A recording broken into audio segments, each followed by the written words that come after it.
right. I believe we are live. This is the first time doing this, so I'm not sure that that actually worked, but I think it did. Anyways, welcome to the Xbox 2 podcast. And I am Randall419, and with me, as always, is the one and only Jez Corden of Windows Central. What's going on, buddy? Hey, man. Wow, that was a pretty cool intro. Thanks a ton to Sean LeBrie for making that. And the sound did work, Rand. Just had to make sure everything was working, right? Yeah. Yeah, me and Rand were like, oh my God, what if the sound doesn't work? And we just get the picture but no audio. But we got there in the end. But yeah, another week of Xbox news-a-rama. It's been a lot of drama and fighting this week in the community. A lot of polarized opinions, I would say. But yeah, you all right, Rand? How are you doing, man? How are you doing? I'm doing pretty good. I'm actually doing pretty good. But they're definitely this week was interesting, to say the least. To say the least, this week definitely has its high moments and some low moments. And someone said I'm low, and I am going to change that because I usually record my videos a little bit lower than normal, and I didn't switch that this time. So let me raise my volume up to where it should be. Yep, should be better. Probably a good idea. Yeah, there we go. That's a good idea. I think it should be back. It should be back to where it normally is. Let me know in the chat. Appreciate you guys being here on Friday. If you're enjoying the show, make sure you hit the like button and share this out. We greatly appreciate it. Yeah, a lot of things to talk about in today's episode, Jez. A lot of things. Yes. A lot of things. You know, just when you're thinking, we didn't have to talk about the Xbox and Bethesda stuff anymore for a while. Microsoft goes and drops a blog post, which, you know, there's a group of people that are like, hey, this doesn't mean anything, and a group of people that are like, wow, this means everything, and all that stuff. But before we get to all that stuff, Jez, what's are we powered by anything this week? We are, Rand. We are once again powered by Manscaped. Did you like Yes, that? I like that. That was nice. Was that dramatic enough for you? Was that Shakespearean? I was channeling my inner Shakespeare there. But yes, we are powered by Manscaped. And thanks once again to Manscaped for sponsoring this video. Manscaped, of course, the greatest purveyors of ball trimmers the world over. All 4 million balls served by Manscaped. How amazing is that? And if you use our code XB2 at manscaped.com, you get 20% off and free shipping on boxers, deodorant, shavers, razors, and all kinds of awesome goodness. And of course, with Valentine's Day coming up, it might be better time than ever to buy some Manscaped products for yourself or that loved one in your life. But yeah, Rand, thanks again to Manscaped for sponsoring our illustrious Xbox podcast. I've been getting a load of DMs from people who've dropped some money on Manscaped lately, and I just want to say to everyone, thanks a ton for supporting us with the code XB2 at manscaped.com. But yeah, that's the ad read for this week, and yeah, let's get into some podcasting, some Xbox podcasting. Yeah, well, we got some super chats here, Jez, and some of them are probably going to be a little bit spicy this week because there are people that are not happy with Xbox. Some Xbox fans are definitely upset, and Humdrung is one of them. He says 68 billion down the toilet. Xbox leadership has lost it. And yeah, okay. He also says 68 billion could have gotten Final Fantasy 16 KOTOR on Xbox with exclusive. I mean, it probably could have, but I think Microsoft is more interested in owning things. Yes. Microsoft's really not interested in getting timed exclusives for stuff, so no, it's kind of the way it is. That's temporary. Timed exclusives is temporary. Acquisitions are forever. Yes, they are forever, unless they don't get blocked by the FTC and the 17 other governments around the world that have to approve this acquisition, right? That is true. That is true. So Flame says, good afternoon, gents. It's crazy seeing all these newly loud Call of Duty fans that seem to show up after the 18th last month. Pretty crazy, huh? Yes.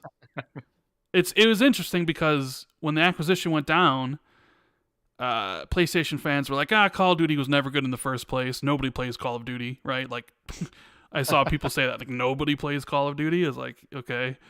And then suddenly this week after the news is kind of like, oh, Call of Duty remaining on PlayStation. Yeah. It's like, well, wait a minute. I thought last week it was no big deal that that it wasn't going to be on PlayStation. And now this week it's, oh, thank God it is. But yeah.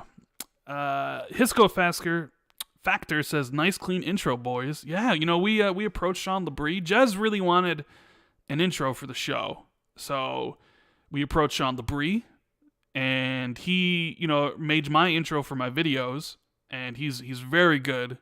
And yeah. I don't even know, what sort of stuff did you even tell him to do? Did you just like, hey, we need an intro, and he just made one, and they're like, hey, that's great. Did you give him any sort of no ideas?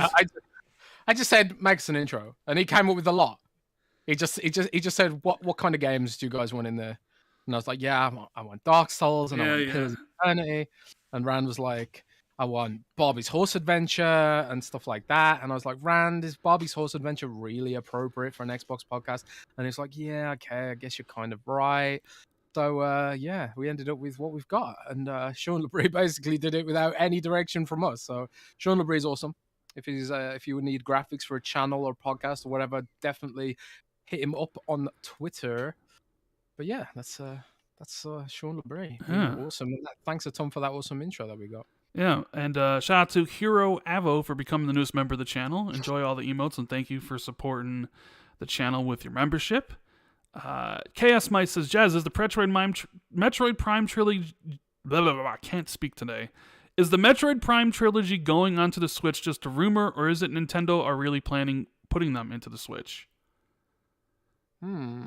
I have no idea. I don't know. I don't know anything about the Switch stuff. I was disappointed that Metroid Prime wasn't in the Direct thing, though.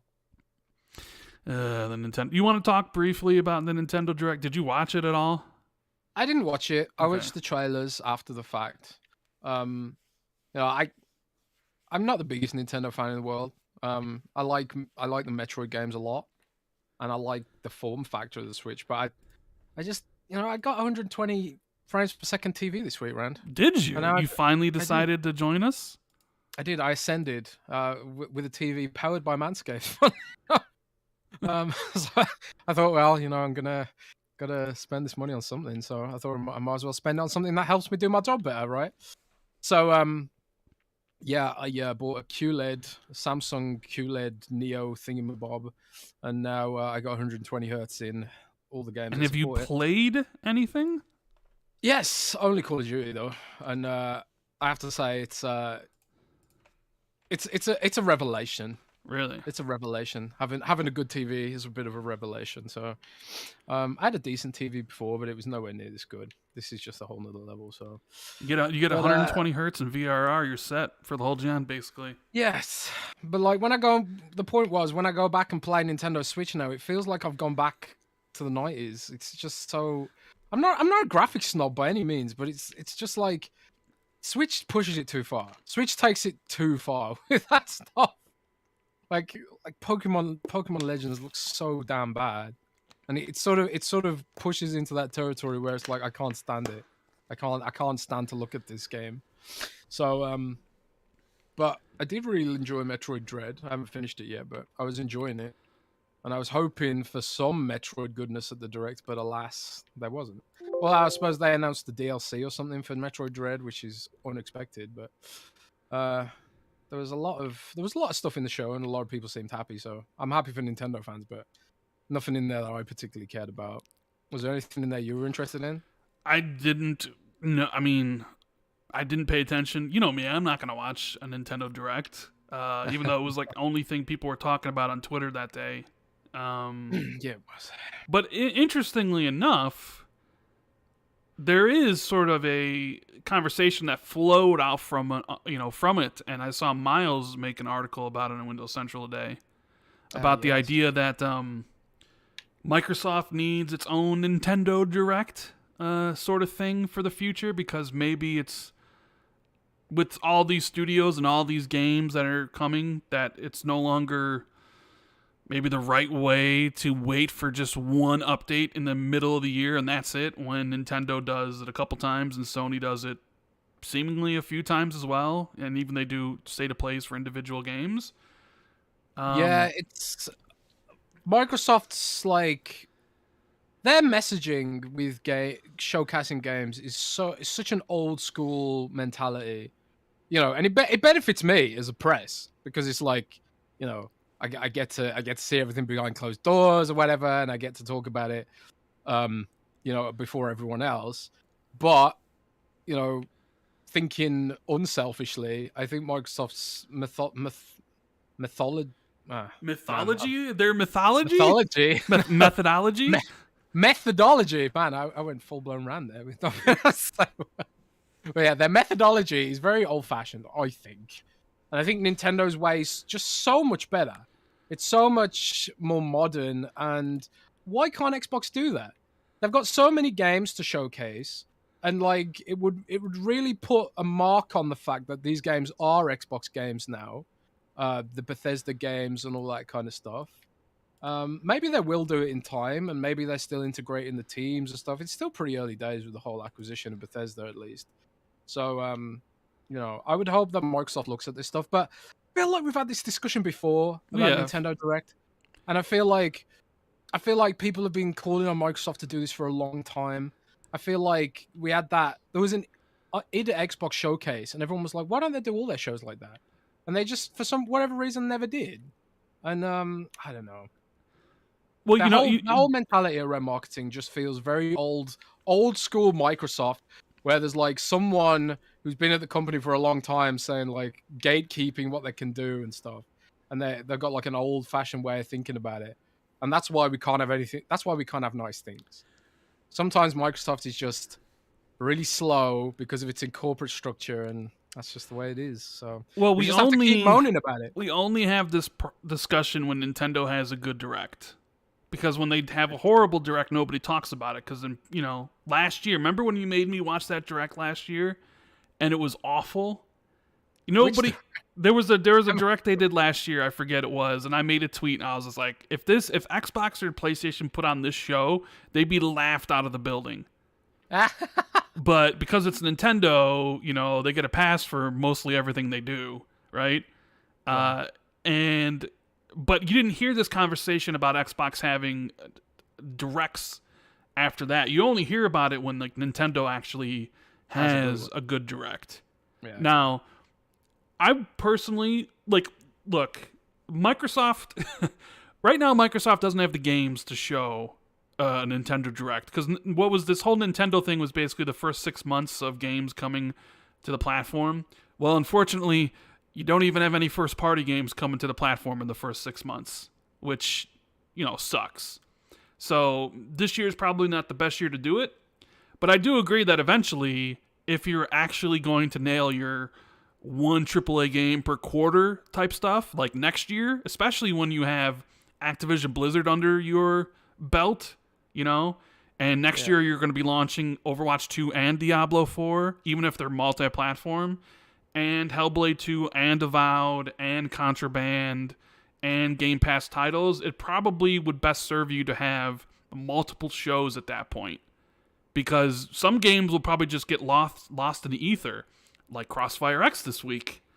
Completely lost in the ether because they didn't bother marketing it, presumably because they knew how bad it was. They're like, we're not going to spend any marketing on this, right? CrossfireX has proven to be a bit of a mess. Yeah, so I get people's like desire to like, I want to see more. I want to see what's coming from the indie side or the AA side plus first party. And maybe next year they do it. If they don't, then next year they have all these games coming, but they still stick to their, you know, hey, we're only doing one show at the middle of the year. Then who knows if they'll change. However, I think the problem is Xbox's insistence sometimes on being different. Where, okay, Sony does State of Play, which is a direct copy of Nintendo Direct, but hey, Nintendo Directs work, so you copy something that is successful.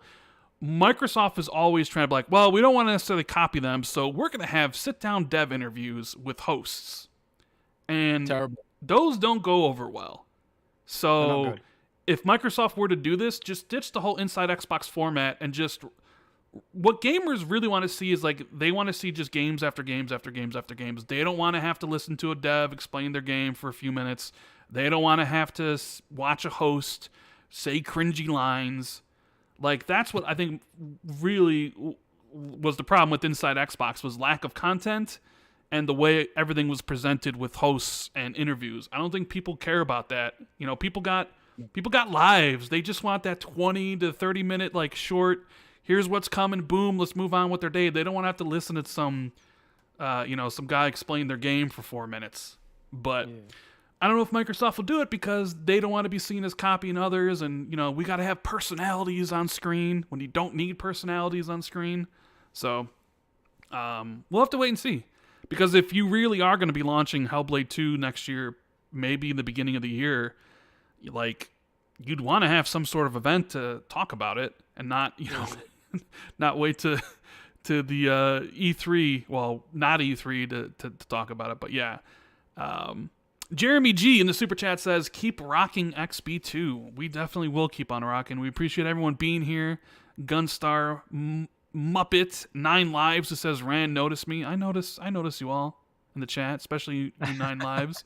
Marquise Goodwin. I saw Fonzarelli, Dark Sia, all the channel members in the chat already. Thank you for being here and for supporting the channel. I love all of you guys. You guys are amazing and make doing the podcast as fun as it is every single week. You know, Jez is great to work with. Although today when he joined the Discord, he was already yawning. He's like, I'm tired. I'm like, Jez, you can't be tired. We have a podcast to do. We got to entertain the peeps. I got to drop the knowledge. And he's just like, but I want to play Dark Souls. And I'm just like, oh, jeez. Here we go with Dark Souls. Oh, man. The reason I'm tired is because I went for a hike. I climbed up a mountain, kind of. It was more like a hill. But I'm exhausted. I'm not the healthiest man in the world, and this little mini hike I did really slammed that point home to me today. Yeah, it was good to get out. Johnny Ramsey says hi from Australia. Generally listen to the podcast, but happy to be here live today. Keep up the great work, boys. Man, listening all the way from Australia. If you see Special Nick from Xbox Era, run and hide. Run and hide. He's a scary guy. He's a scary guy. He's really obsessed with shrimp for some reason. For some reason, he definitely is. I declare Thumb War says, when the Activision Blizzard King deal is final, I want to see a video of Crash standing outside Sony's headquarters with the megaphone. That'd be definitely some like D-Generation X type WWF, you know, Raw's War versus WCW type of advertising. When like DX went to WCW and they're like, let us in, you know. That type of I remember thing. that. Yeah. The Intern of War says, hey, Rand and Jez, with all the talk about Scalebound again, has there been talk about Obsidian's old pitch of Stormlands coming back, or was it repurposed? Yeah, unfortunately, we're going to have to talk about Scalebound. Once again. Yeah, my favorite topic to talk about on these podcasts, you know, up there with will the Bethesda games being exclusive and soon to be joined by what's going on with Call of Duty? Is that going to be on PlayStation? What does other popular Activision Blizzard franchises really mean? I'm sure that's going to join it as my top things to talk about. Obsidian's probably just going to do what they want to do. I mean, Grounded just hit 10 million players, which is a pretty incredible achievement. And they also announced that it's on track for 1.0 this year, Jez. Yeah, I'm surprised about that because I thought it was on going 1.0 next year, but maybe I misread something. I don't know. But yeah, Grounded's on track for 1.0 this year. I know some of the content they're working on for the game, and it's pretty awesome. So I'm really happy for Grounded. Like I'm really happy for it because they made the project was started by a team of 18. I think the team's grown since then, but isn't that super impressive? Like they're basically like they made an indie game basically, and yeah, they had like Microsoft's backing with the marketing and stuff like that. But I don't think if the core of it, the core game wasn't something special, it wouldn't have blown up like it did. So Grounded is a really unique take on the survival genre, and I'm pretty hyped to see where they take it, especially considering Blizzard seems to be making their own survival game, which presumably will be Xbox by the time it comes out. So that's fun to think about. Yeah, Xbox will have 2 survival games under its belt. that is true. But I mean, that Blizzard game is probably quite some time away still. Probably another 3 years at least. Ooh, don't be so sure. What? Ryan. Sooner than that? Yeah, maybe. 2024, perhaps? Maybe even 2023, to be honest. Next year? Wow, that's interesting. That game is quite far along. Mike Ibarra, I mean, on the record, Mike said the game is in a playable state, and I've heard positive things about it, so I'm pretty excited for that. Actually, it's going to be fun to see what like a new IP from Blizzard, for the first new IP since Overwatch, I guess. So it's interesting to see where they take that. Pajama Shark says, shout out to my brother that is getting neutered today. Maybe I should buy him some Manscaped products using the code XB2 at checkout. Keep it up, boys. Wait, someone's brother is getting neutered? That's what the super chat says. His bro's getting neutered, and he, maybe he deserves to get some Manscaped products. I hope he means like a dog or a cat or something. not a human, right? Right? No. I don't know. Oh dear. But Manscaped is definitely a good product to give, and if you're giving gifts, especially to ones who are being neutered, I guess maybe it's just a little snip, Jez, snip, snip. Yeah. Oh, actually, humans can get neutered. What am I talking about? There's that whole vasectomy thing, right? Yeah, it's a little snip. A little snip. Yeah, I need one of them. The Great 180 says, I feel a certain kind of way. They bought Bethesda. They told us wait a year. Okay, we still not have gotten one new game from Bethesda. Yeah, I mean, that's part of the whole thing about honoring contracts because, we would have had Deathloop and Ghostwire Tokyo, but, they didn't want to break those contracts for whatever reason. It's probably cheaper to do so, and it's not that important. But, I mean, that's the thing. When Xbox bought all these studios, like Ninja Theory back in 2018, it still even took some time for them to release their first game under Xbox. It was 2 years before they released Bleeding Edge, and then 2 months after Bleeding Edge came out, it died. And then it'll be another essentially 3 years until Hellblade 2. Compulsion hasn't put anything out. Obsidian put out Grounded, but they were already working on that. Avowed's not coming out till next year. It's just the problem is like you're acquiring these studios that are already working on games that are contracted, so you have to wait. With Bethesda, yeah, like I get it, but like this year at least you'll have Redfall and Starfield and like everything else past it. So it's actually shorter amount of time than it would be for the other studios they ended up buying in 2018 through 2020. The Activision stuff probably going to take a little bit longer simply because there's going to take over a year to close. And we already know at least Call of Duty, that's going to at least be on PlayStation for this year and next year. And then with that announcement, maybe it never leaves PlayStation, but we know for sure it'll at least be there for 2023. And then who knows what else is going on. So it'll probably be a lot longer to see any exclusive games from Activision Blizzard than it was from any of the other studios that Microsoft purchased. But that's kind of the way these things kind of shake out. Yeah. It's annoying how slow it takes for all this stuff to come to fruition, but there'll come a period where it's just like suddenly there's an avalanche of games and there'll be so much stuff you won't even be able to fit it all in. So yeah. Shout out to my brother Fonzarelli Gaming says, hey, what up, Rand and Jez? Good to hear you guys on this fine Friday afternoon. Yeah, it's great to be live. Fonz, if you haven't seen it yet, scroll back to the beginning of the podcast and check out that new intro that Sean Labrie gifted us. I think you would appreciate it. Matt says, what if after Phil's meeting with Sony leadership, long-term play is to make everything available on every console? It's good to have dreams. Yes, the dream of the one console, right? Where you can basically get one console and just play any game on it. That would definitely that would be a dream. Just buy one console and play everything. Who knows? The problem is like the video game industry is changing, right? It is. So who knows what the video game industry is going to look like in 10 years, right? We're going to have a lot more Xbox games on PlayStation, right? Because it seems like Microsoft wants to tear down some of these storefronts, Jez, these closed wall gardens, so to speak, and be able to put their own store into other people's stores, right? Kind of. Yeah, I mean, we can talk about it in more detail in a minute. And I've got a lot of thoughts about all of this stuff because it is interesting. It's a very interesting topic, and it's sort of an extension of the litigation between Apple and Epic Games recently.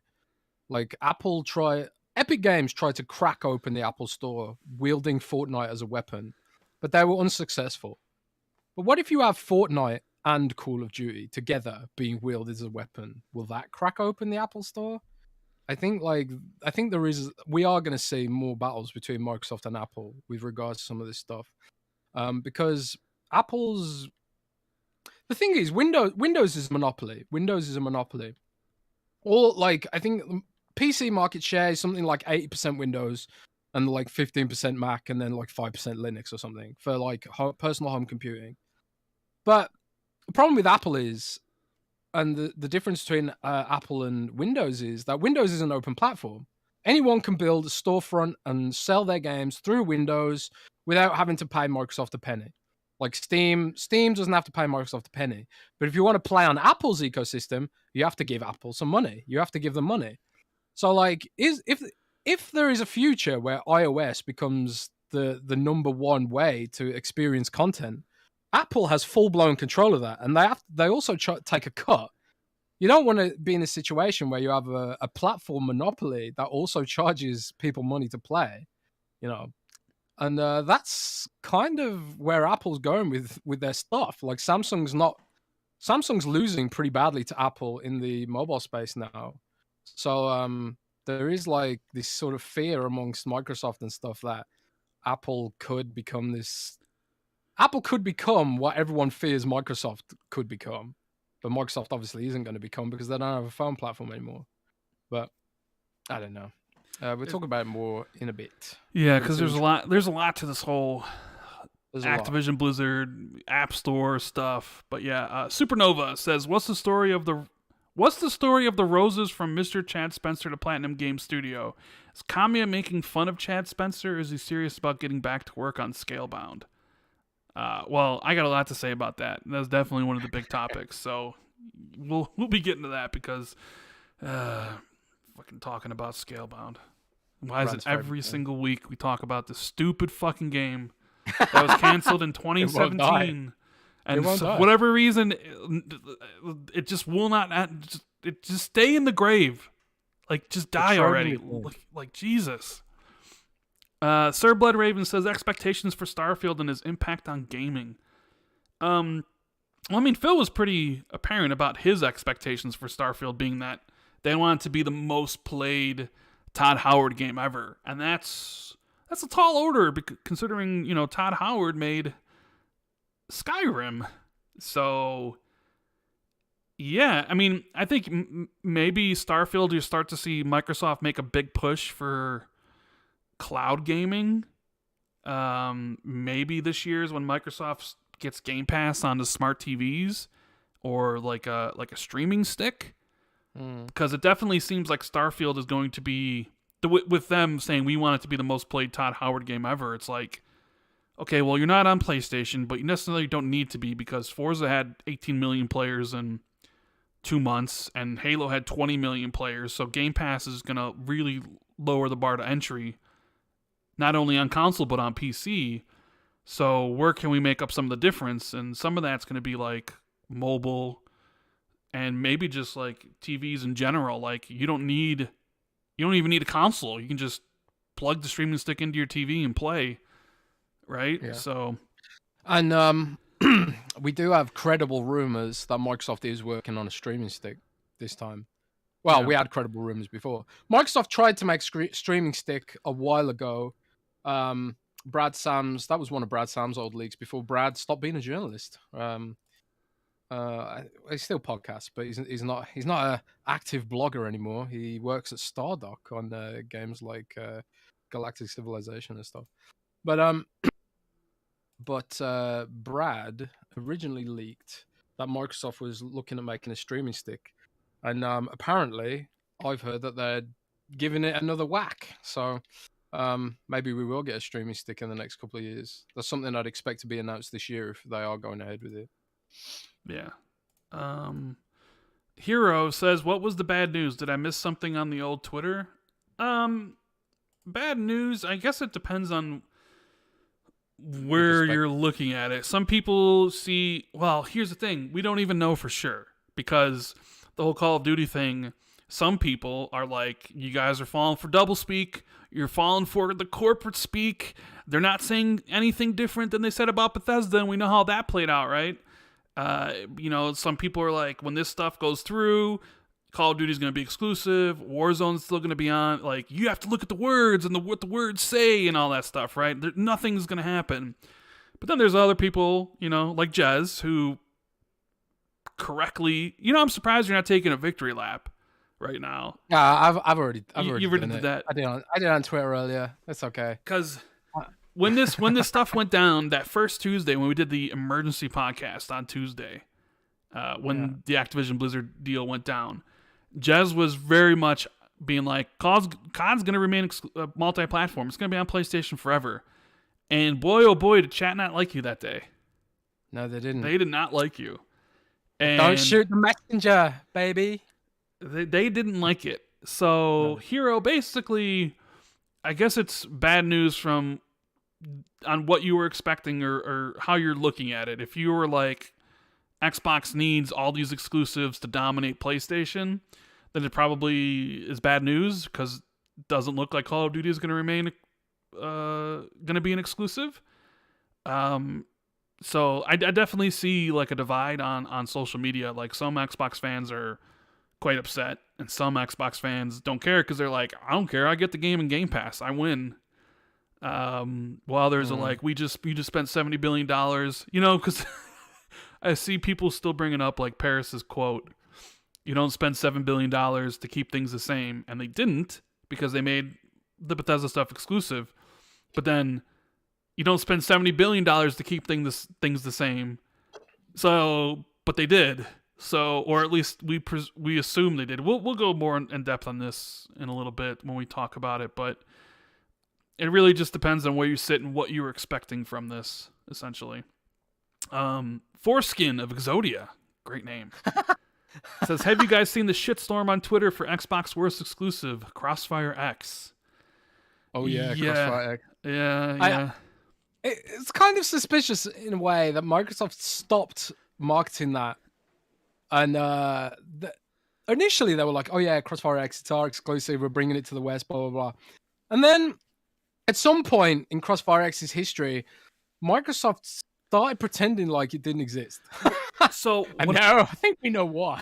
What I think happened was, and I could be wrong, but if you go look at like the first trailer when that game was originally announced for Xbox, I think Xbox was supposed to be publishing it.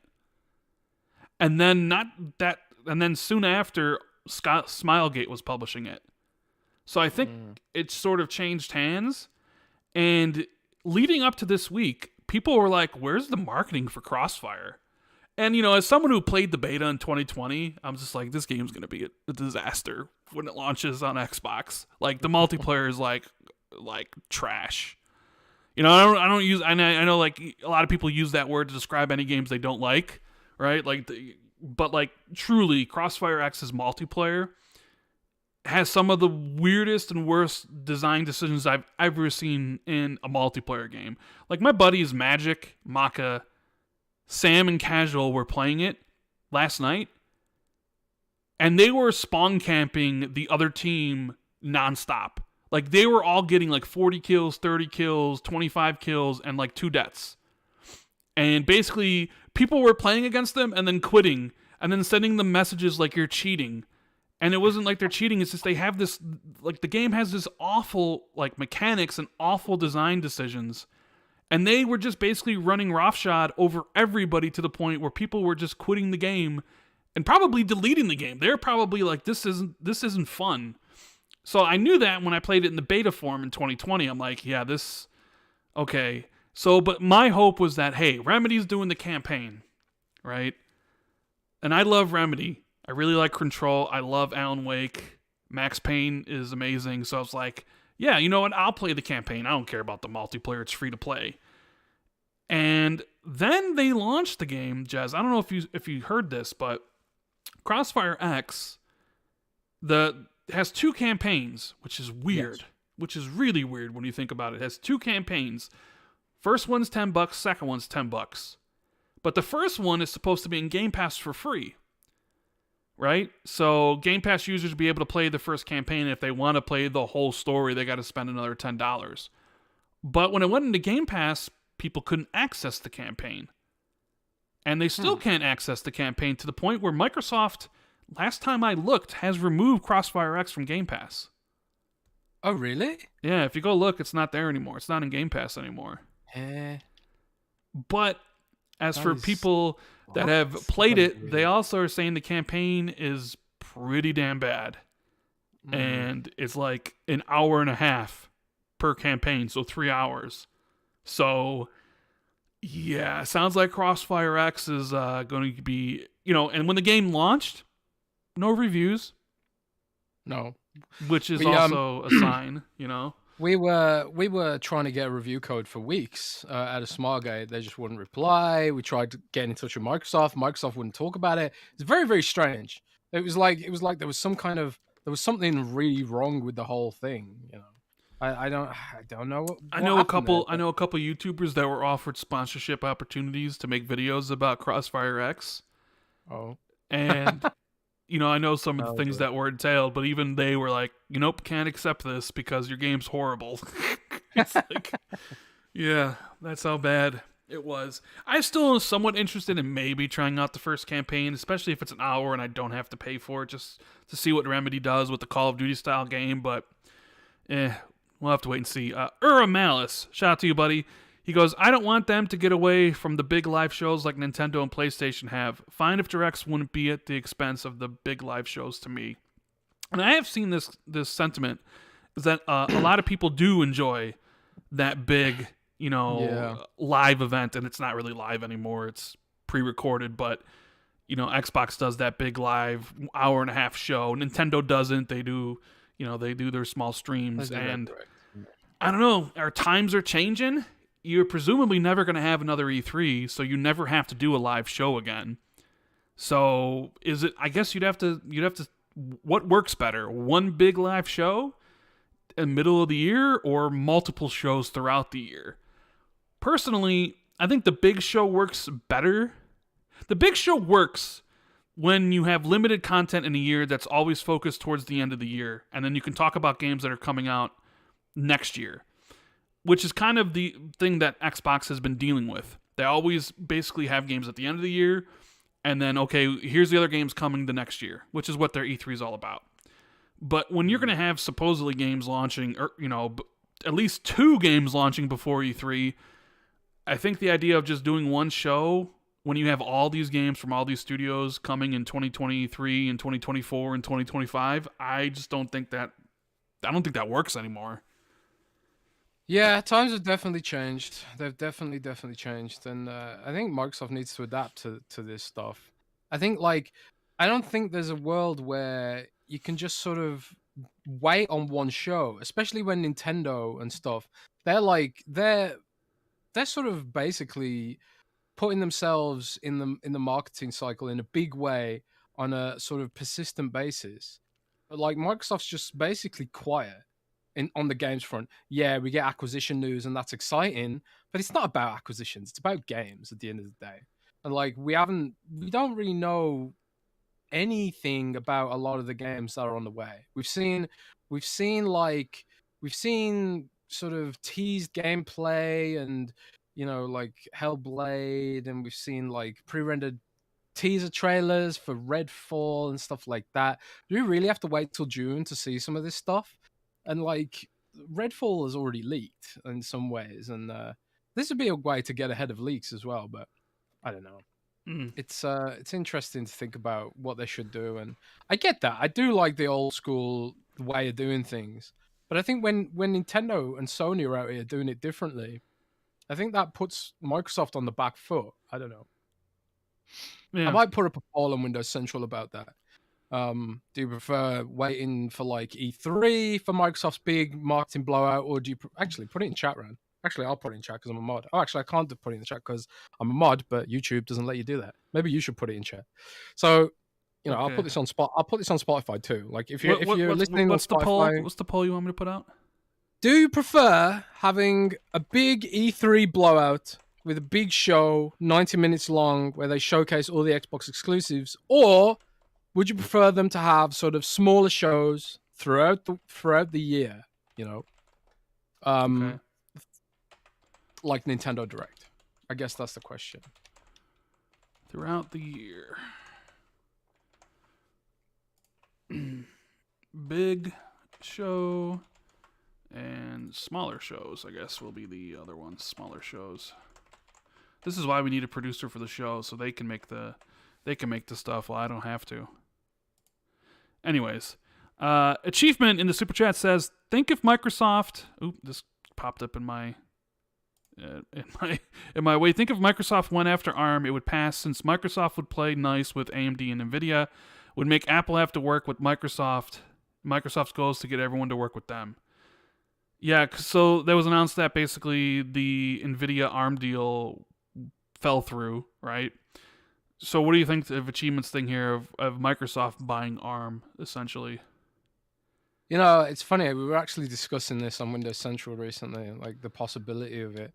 I honestly think it's something Microsoft would probably consider, because they are trying to make their own chips. They do have a partnership with ARM on chips and stuff like that. They may I can't remember what it's called now. It's called the MQ1 or something like that. Microsoft's chip for the Surface Pro X. They made that chip in partnership with ARM or whatever, and they're going to be doing more of those. From what I've heard. So, could Microsoft give a crack at it? Maybe, but I think at the same time, it's going to probably freak out regulators even more. Like how much power do you want to give Microsoft, really? But then again, look at Apple. Apple's grown so much, and they're dictating. Apple is dictating what storefronts look like, and they're charging people to effectively create. Which Apple's put a tax on creation, which sucks in my opinion. Which is why I never buy an Apple product, because I think they're a scumbag company personally. Yeah, they're right up there with Ubisoft and Facebook and Meta for you, right? Yeah, Apple's pretty up there. Not quite as high as Meta, but at least Ubisoft makes games which people enjoy. But what does Apple do? Apple make a bunch of crappy, overpriced phones, But sorry to the Apple fans in the chat. There's probably some of them use an Apple phone nowadays, don't you, Rand? I mean, I have an Apple phone, but I couldn't care less. I'm not attached to it either way. Yeah, no. It's just weirdos like me who get emotional about phones, like Windows Phone, God rest its soul. Microsoft should have spent $70 billion reviving Windows Phone, I think. Yeah, you want to just burn that money? You might as well just give it out to everybody on the planet. You do better that way. Hey, well, I wouldn't say no to that either. Zabit says, it wouldn't go very far. Xbox is dead. Biden destroyed our COD dreams. Yeah, I mean, I've seen that talked about, where if the previous administration was still in power, this deal would go through, no questions asked. And wasn't Trump was a bit of quite a fan of Microsoft. Didn't Trump reach? I think Satya said in an interview that Trump reached out to Microsoft and told them to buy TikTok. Something like that. But no, I mean, you could get away with anything under that administration. They weren't, for regulation, but the Biden administration's a little, they're trying to like stomp down on tech expansion and mergers socialists. And stuff. So it's kind of like, man, if you had done this a couple years ago, you probably could have had COD exclusive, for sure, because they would just everybody would look at that deal and be like, yeah, whatever. But some of these people are going to be looking at this deal, maybe trying to make their name politically and really judge it harshly. So Yeah. yeah, Achievement says CrossfireX just got pulled from the Game Pass app, so it's not on the Game Pass app. Wow. Pixel Bit G says Jazz State of Decay 3 is also a survival game. That is true. That is true. And you I love, think you love that game. I don't play I think of State of Decay almost more like a. I mean, it's not, but I almost think of it like a strategy game in some ways because like the base management and stuff like that, and you can't really build your own bases. They're kind of all set out for you. I don't know. I think of State of Decay a little bit differently than I think of Grounded and Blizzard's upcoming game, but I appreciate the sentiment. State of Decay 3 is going to be awesome, I think. Mandingo McThinkins says, "Hey Jazz, can we get a moment of silence for Bone Cream? Wow. #Series S." Bone Cream. Yeah, the Bone Cream. What's wrong with the Series S? Some people don't like that console. I've seen like some YouTubers attacking it and stuff. Well, I mean, Dying Light 2, they got a lot of hate because Dying Light 2 came out and wasn't 60 frames. Yeah, I remember now. Which, 60 frames, it's like, give me 60 frames or give me death this gen. So, yeah, I mean, because Microsoft's like, there's really no difference between the Series S. Remember their whole spiel at the beginning of this gen was like, Series S is going to be a 1440p machine, and there's really going to be no difference between the two except for resolution, but this one, it definitely seems like that wasn't the case for this game, at least. So, but with the way some things are turning out, Series S might be the saving grace for Microsoft and Xbox, considering of the severe shortages. I saw a report that basically said one of the factories that makes this stuff is basically sold out of like parts until 2026 or something. Which, if that's the case, then like they definitely made the right decision with the Series S. But yep. Can you imagine like if we're going into 2024 and you still cannot buy a Series X or the PS5, like just by logging on to Amazon and just buying it just because you want it, if that stuff is still in the stock shortage, you know what I mean? I think it's a big failing of governments in the West to allow so much manufacturing to go overseas. Frankly, I mean it's a huge. I mean it's a discussion I don't really want to get into, frankly, as well. But it's it's pretty telling that like you've got Europe and you've got America and you've got all these countries talking about their strategy to expand their chip production locally and not have to rely on the East so much. So. But yeah, I think it could be a while, man, before like really all of this gets sorted out. And I do think there's a future where the Xbox Series X price comes down, and maybe the Series S comes down even further, and maybe like they shift the weight of their production towards the Series X and stuff. But at least while we have this chip shortage, the Series S has been a really great strategy, I think. It's gotten more people into the Xbox ecosystem. It's got more people subscribed to Game Pass. It's got like, it's a great console for kids who don't have 4K TVs and stuff like that. I think Dying Light's a bad example because honestly, the performance of Dying Light ain't even great on the next gen consoles. I don't know if you've tried running it in 4K mode on your Series X RAM, but woo boy, it does not run very performance mode all day, every day. I don't care about 30 frames. I don't care 4K. Sure, like Dying Light, because I've been playing more Dying Light 2, and I'm actually liking it more. But I mean, I haven't gotten to like 30 hours into it yet, so like I'm still kind of like 10 hours, 12 hours in, and I'm liking it quite a bit. I think it runs well. I haven't noticed any problems with the frame rate.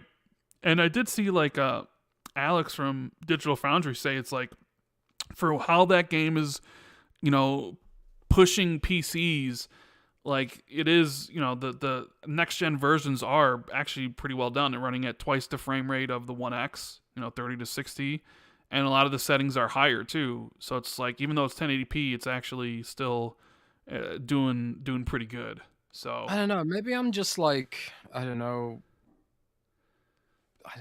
what the word would be. Kind of like picky or something. I didn't think Dying Light looked that good when I was playing it. Bro, don't talk about graphics when you're standing for Dark Souls, okay? What do you Especially mean? Dark Souls Remastered and Dark Souls 2. You want to talk about games that you can, like, you're watching them and they basically, the pixels and the jaggies just basically stab your eyes and your eyes are Hey bleeding. man, there's no jaggies in Yeah, Dark Souls okay. 2.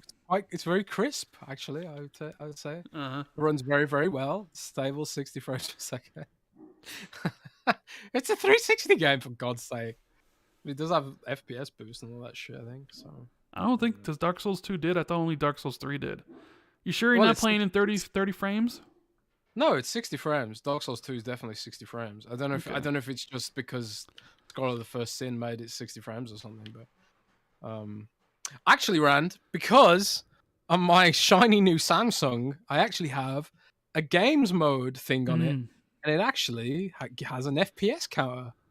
So actually, according to the Xbox, the Samsung game thing, it's running at 120 frames per second. Oh. So, could that be FPS boost? I mean, it must be, right? I don't know. Well, Or you know maybe the who would TV's know? dying. Miles Dampier. He would know because he's a Okay. Dark Souls fanatic. But Maybe that's just like the maximum output it's giving me, but I don't know. It's not 30. Put it that way. I was like when I play a 30 FPS game now, I can really feel it. You know, yeah. just Filmic is old hat. I'm done with Filmic. William says, do you think WC and SC could come to Xbox as an exclusive? WC/SC. I'm not really sure what that is. Do you know what that is, Jez? WC/SC? Not off the top of my head. Hmm. What is that? What's WC/SC? Yeah, I don't know. I'm not sure what that is. Humdrum says Clobril even agrees the messaging with Activision Blizzard King is dumb.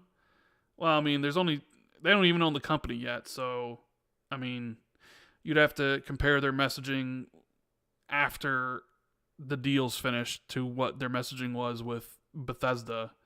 So The thing is, what everybody, including Clobril and everyone else, has to remember: the messaging right now is for regulators. It's not for Xbox fans. It's for regulators, and this is a complicated deal. No deal on this magnitude has ever been attempted by a video game company of this type. So, of course, they're nervous about it. Microsoft is nervous about it because if this deal falls through, Microsoft has to pay Activision $3 billion for their trouble. You don't want to lose $3 billion for no reason. This is going to cost a lot of money. Like, just getting this through is going to cost a lot of money, even before they actually complete the deal. So there's a lot of nervousness about it. And because of that, like, sort of air of nervousness, there's going to be some weird messaging that you don't necessarily like, that isn't necessarily for fans. So I would say wait to judge the whole thing until it's done. Because what I think you're gonna see is, I think you're gonna see Call of Duty multi-platform, but I think you're gonna see a lot of benefits for Xbox fans. You're gonna see special treatment if you're an Xbox Game Pass subscriber. Of course, you're gonna get the game for free if you're an Xbox Game Pass subscriber, so that's already a benefit. You're also gonna get like special perks, similarly to what you get in Halo and what they've been dabbling with there. And there's gonna be like a lot of added value if you're an Xbox fan and you're Call of Duty, but. And I suppose when me and Rand discussed this as a topic, there's going to be other benefits for Xbox fans as well that go beyond the exclusivity of the game. I think a lot of people are sort of they're looking at this through the lens of a console war. This is beyond the console war. We are through the looking glass. We are moving past the console war now into entirely new territory. So there's a lot of things to think about here that go beyond exclusivity. KS Might said Scalebound is Rand's favorite dead game. You're 100% right.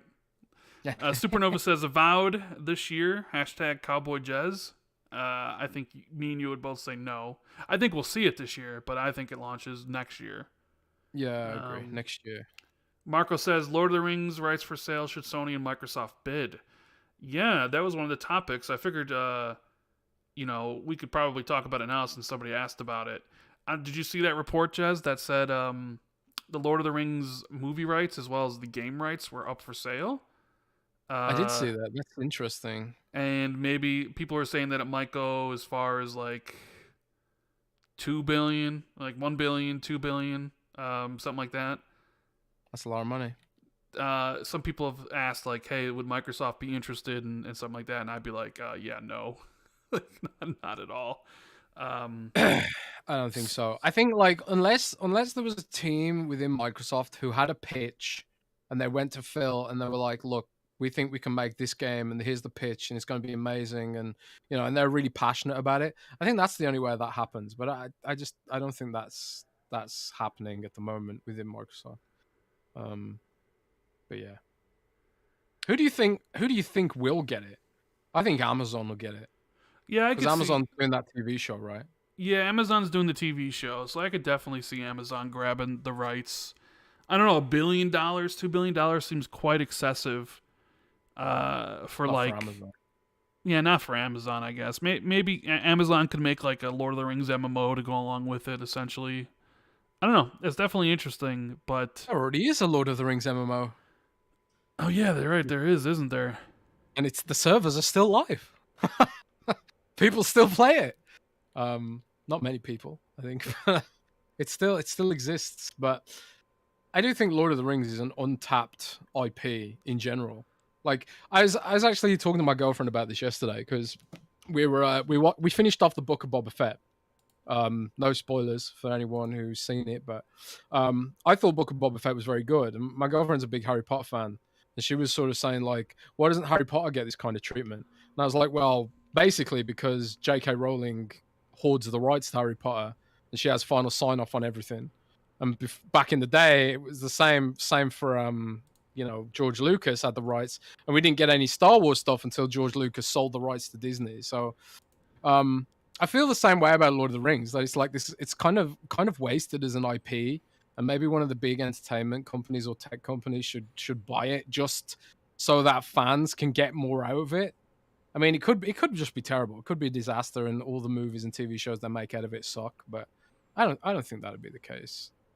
I don't know. I could be wrong. Yeah, Euromouse says this poll is 50-50. The answer is do both. Yeah, so right now we got 575 votes, and 55% say do a big show, and 45% say smaller shows. So it seems that most people watching and voting in this poll they want the one big show, Jez. They want that one big show. Well, there you go then. I'm wrong. Democracy prevails, in my opinion. But yeah. I think they can do both. Personally, though, why not? They're gonna have so much damn content. They're gonna have like BlizzCon, QuakeCon, all that kind of stuff. I mean, maybe that's how it ends up being, like BlizzCon presented by Microsoft or something, or QuakeCon presented by Microsoft Gaming or something like that. I don't know. Maybe that's how it goes down. But it is interesting to think about what Microsoft's marketing is going to look like in a post E3 world. I almost said post-apocalyptic world then. I got post-apocalypse on the brain. Karen Rice, thank you for the super chat. He says, I have some lovely Queen's Coppers, you beautiful bitches. What's Queen's Coppers, Jazz? I feel like that's directed towards you. Know. I have no idea. I don't know. Maybe I'm like failing a Brit test right now. I don't know. Let's see what else we got. Sylar says, whatever happened to that Gollum game for current gen? I still believe it's coming out, because there was a trailer recently for it. I don't know if it was at the Keeleys or if it was like the Future Game Show, but there was a recent trailer for it, so it's still coming. Mandingo McThickens. God, I love that name. I think because of this slimeball administration, Microsoft will have to grease some palms, and if the government is as sizable as me, that's going to be a lot of greasing. Yeah, I mean that's just how the American system works. I'm afraid, it doesn't matter who's in charge. It's just the way it works. It doesn't matter who you vote for. Kayasanti had a good choice here for Lord of the Rings. What about Disney? Yeah, Disney maybe. That's an interesting one. You put like you buy that and do some theme park stuff, like go to the Shire, get some games and some movies. I'm sure Disney would love it. Yeah. Maybe the MCU can visit Lord of the Rings and help beat up Sauron or Morgoth. No, please no. Please God, no. Don't go there. Wow. That's a horrible thought. Why would you put that evil out there? Hero says From Software should buy the Lord of the Rings IP. That'd be Lord of the Rings by From Software as a Souls game would be interesting. T. Tucker says, also, where are the webcams? It needs to happen. Maybe someday in the future. Maybe someday. You know, we're got the intro, got starting Shun Screen. We're actually starting to become, you know, a legitimate podcast after only 205 episodes or something. You know, maybe when I hit maybe when I hit 100,000 subscribers, everything will be on camera. So only tell 13,000 of your closest friends to subscribe to the channel, and I'll be on camera. How's that? That's a promise from me to you. 100,000 and Rand goes on camera. So get sharing the channel, baby. 13,000 of your closest friends, and me and Jez will be on camera for the podcast. How's that? Thanero says, question for the chat and you guys. Do you guys watch TV and movies 60 FPS? 60 FPS TV and movies are gross. I agree. Yeah. They are gross. That's an interesting point too. Like my TV has like, I don't know what you call it, frame smoothing. Yeah. So sometimes it makes, like, when I was watching Book of Boba Fett, sometimes it looked like it was 60 frames per second. I was like, oh, that's strange.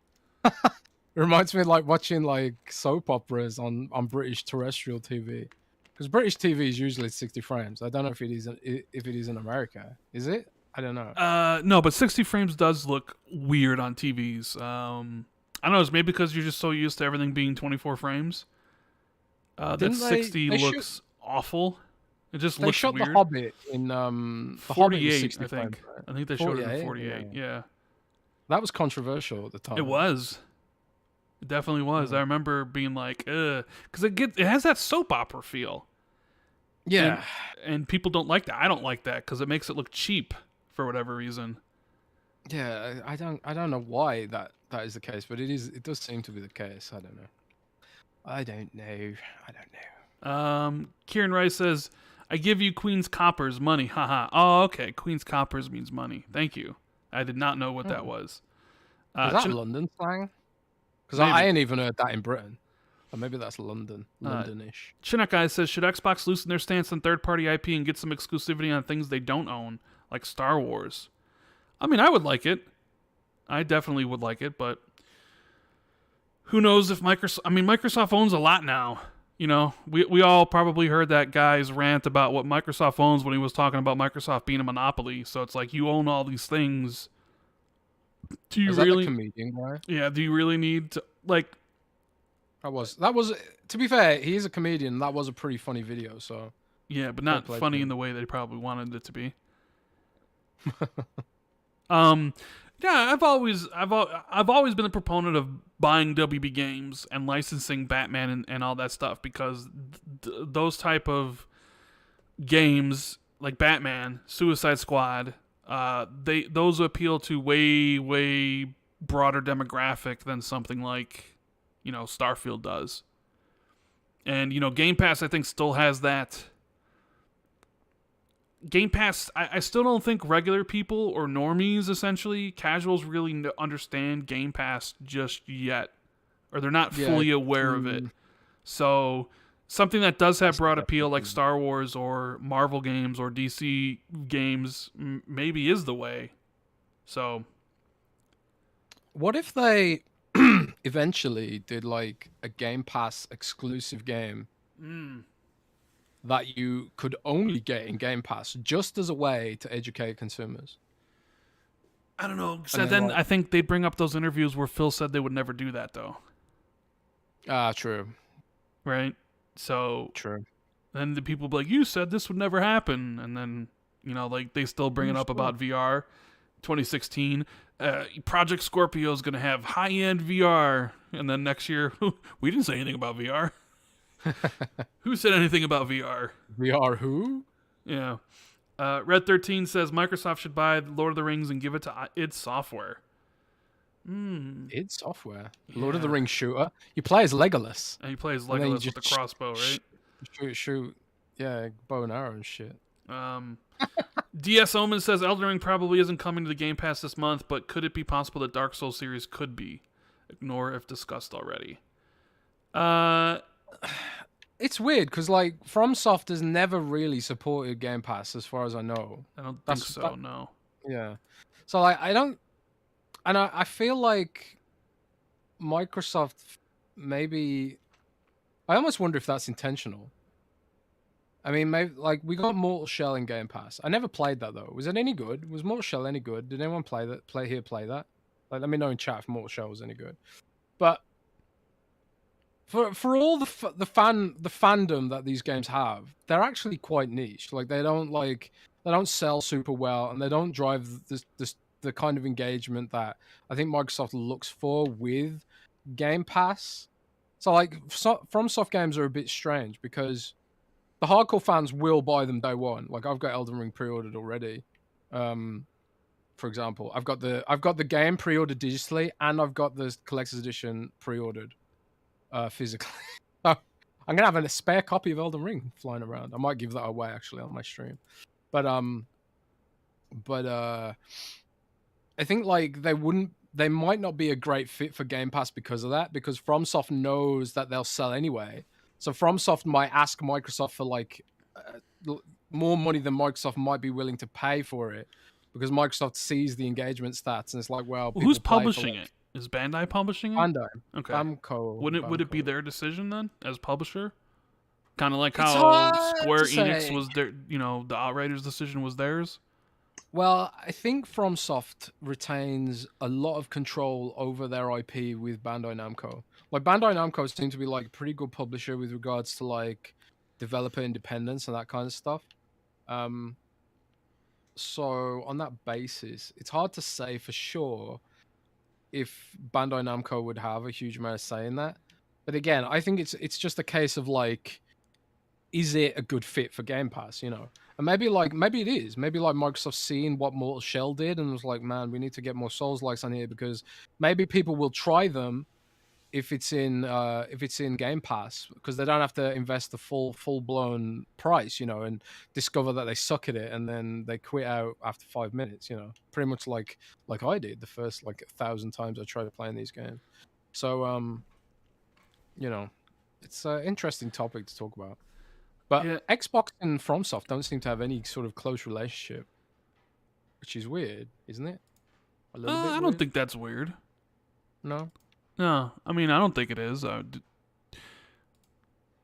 mean, it seems like they have a more close relationship than PlayStation. And if I had to say like who's PlayStation to acquire at some point down the road, I would not be surprised if they acquired From Software. I would buy a PlayStation so damn quick if that happened. I mean, if you really want to go down and play all their games, you're gonna have to get one for Demon's Souls, unless it comes to PC anytime soon. Right? Yeah, and Bloodborne too. And you gotta play Bloodborne, but who knows? Is Bloodborne ever gonna get a 60 FPS patch on PS5 or come to PC? It seems like everybody wants that to happen, and it just doesn't seem like it's gonna happen. That wasn't in the Nvidia leak either. So is Bloodborne never happening? Because Chrono Cross was in that Nvidia leak, which was at the Nintendo Direct, which, that Nvidia leak looking more and more legit by the day. You know what else is in there? Final Fantasy Tactics Remake, as well as Final Fantasy IX Remake, which probably, if those are real, like a remake like Final Fantasy VII. You don't remember that big thing when the Nvidia leak happened? I did, but I can't remember the full list of games. I remember because it was like Final Fantasy IX Remake, and I was just like, Nani? Nani? It's like, Nani? Nani? Because I love Final Fantasy 7, 8, and 9, right? Like, I love those three games. And I was just like, man, 9? But then it's just like, oh, well, even if they did remake it, it wouldn't be on Xbox anyways. That'd be a timed exclusive for PlayStation, or timed permanent exclusive for PlayStation. Tom Legg says, even some of my gaming friends only recently learned that all first-party titles are on Game Pass day one. Messaging could definitely be better. Yeah, I've always said Microsoft is good at advertising the brand and the console, I think.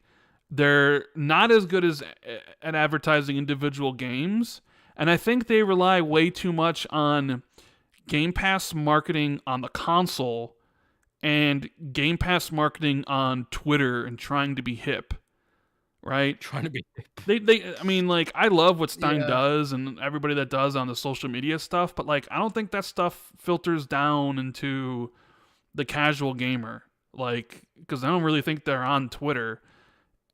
So I think there's a lot more they could do to push Game Pass, and maybe they will next year. I don't know. Maybe they will with Starfield, but it feels like they're just like, well, it's people log on to Xbox and they see Game Pass advertised. Maybe that's good enough.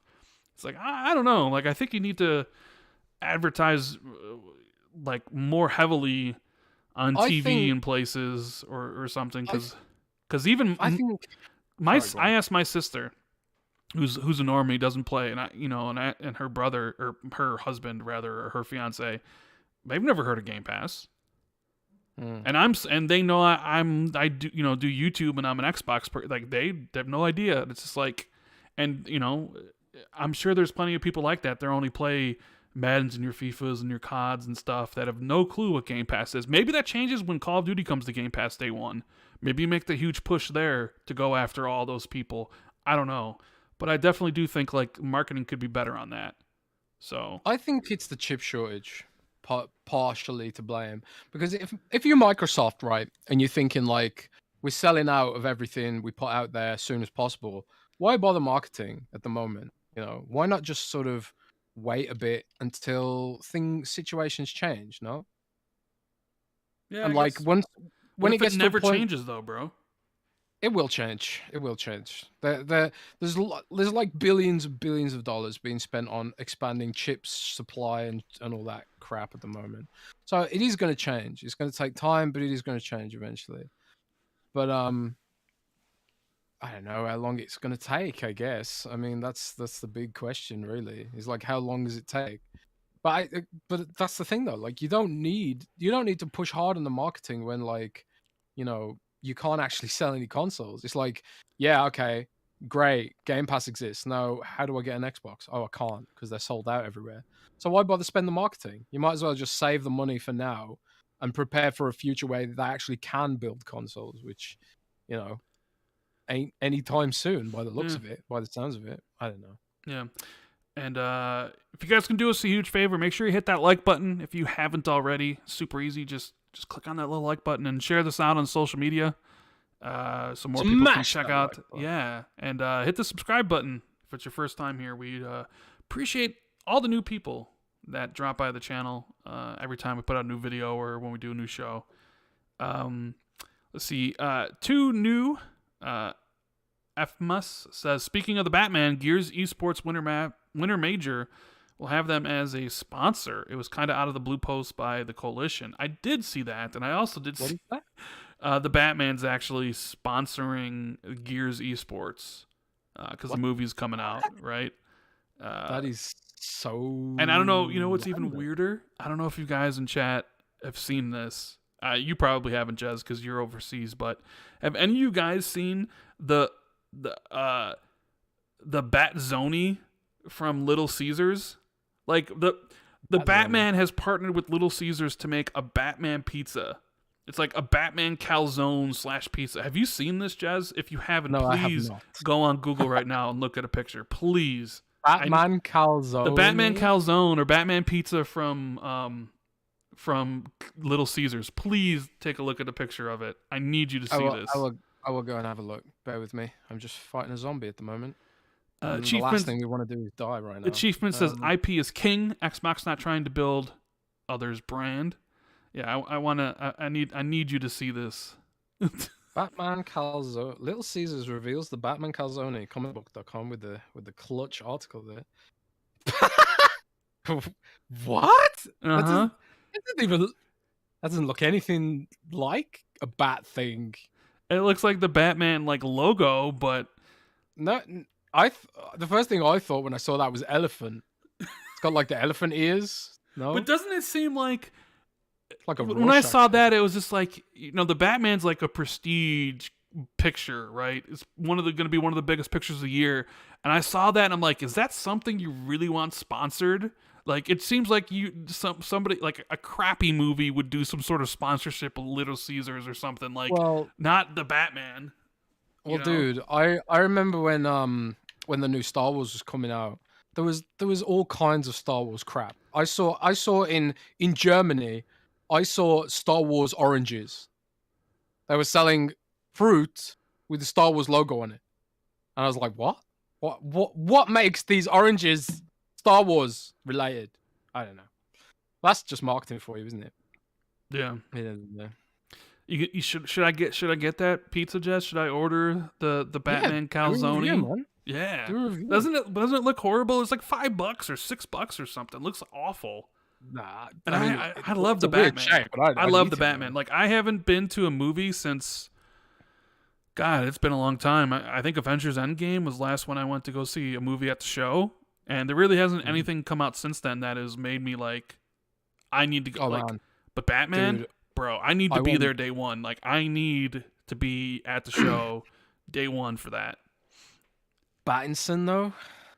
Dude, Robert Pattinson's a good actor. I don't know, I know you're probably like, oh, he's a Twilight boy, but have you seen any of his stuff he's done? Nah, you know. To be honest, I actually didn't think Twilight was that bad. Oh my God, here we go. I watched Twilight with the mindset of my girlfriend made me watch Twilight, right? And I went in thinking, oh, Twilight's lame. I saw all the memes. Rand. And I watched it and I thought, actually, this ain't not bad. I'm quite invested in the plight of what's her face? I can't remember her name. Kristen Stewart. I don't know the character's Kristen name. Stewart. Her character. Is it Bella Swan? Yeah, I think it's Bella Swan. Yeah. You realize that we're talking about Twilight on an Xbox podcast, Jez? I mean, well. I don't know how we've gotten to this point. I'm sorry. I'm literally everybody. I'm sorry that this has happened. It's my fault. It's my fault. Batman's pretty close to Twilight, really. Though. No, it's nowhere close to it at all. He's like dark and gothic and mysterious, like I can't remember his name. You've seen the movies. You watched them without your girlfriend. You're just using your girlfriend as an excuse. You went to the show by yourself. The vampire guy.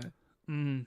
I don't know. But I went to see Dune in the cinema. That was like the first time I'd been to the cinema for a million years. And let me tell you, buddy, Dune in the cinema was... Dune is amazing. Got nominated for 10 Oscars and not for Best Director, which is, How does that happen? Got nominated for 10 Oscars? Got nominated for 10 Oscars, but it got nominated for Best Picture and a whole bunch of other Oscars, but nothing for Best Director.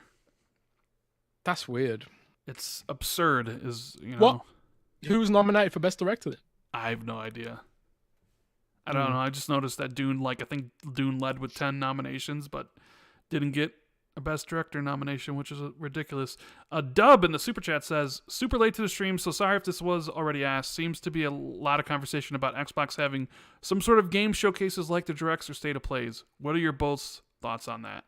I think me and Jez are both in favor of more shows throughout the year rather than one big show. I still think you could do a show at the beginning of the year, a show at the end, and still do that one big show at the beginning of at the middle of the year. I still think you could do that. I think having just one show for the entire year, I think with all these games that are going to be releasing is not the way to go. And that me and Jez both agree on that. Yes, we do. Zankazo says, Jez, thank you for inspiring me to finally get good on Dark Souls. Guess what? I'm loving it. Brilliant. So you converted someone. People. Brilliant.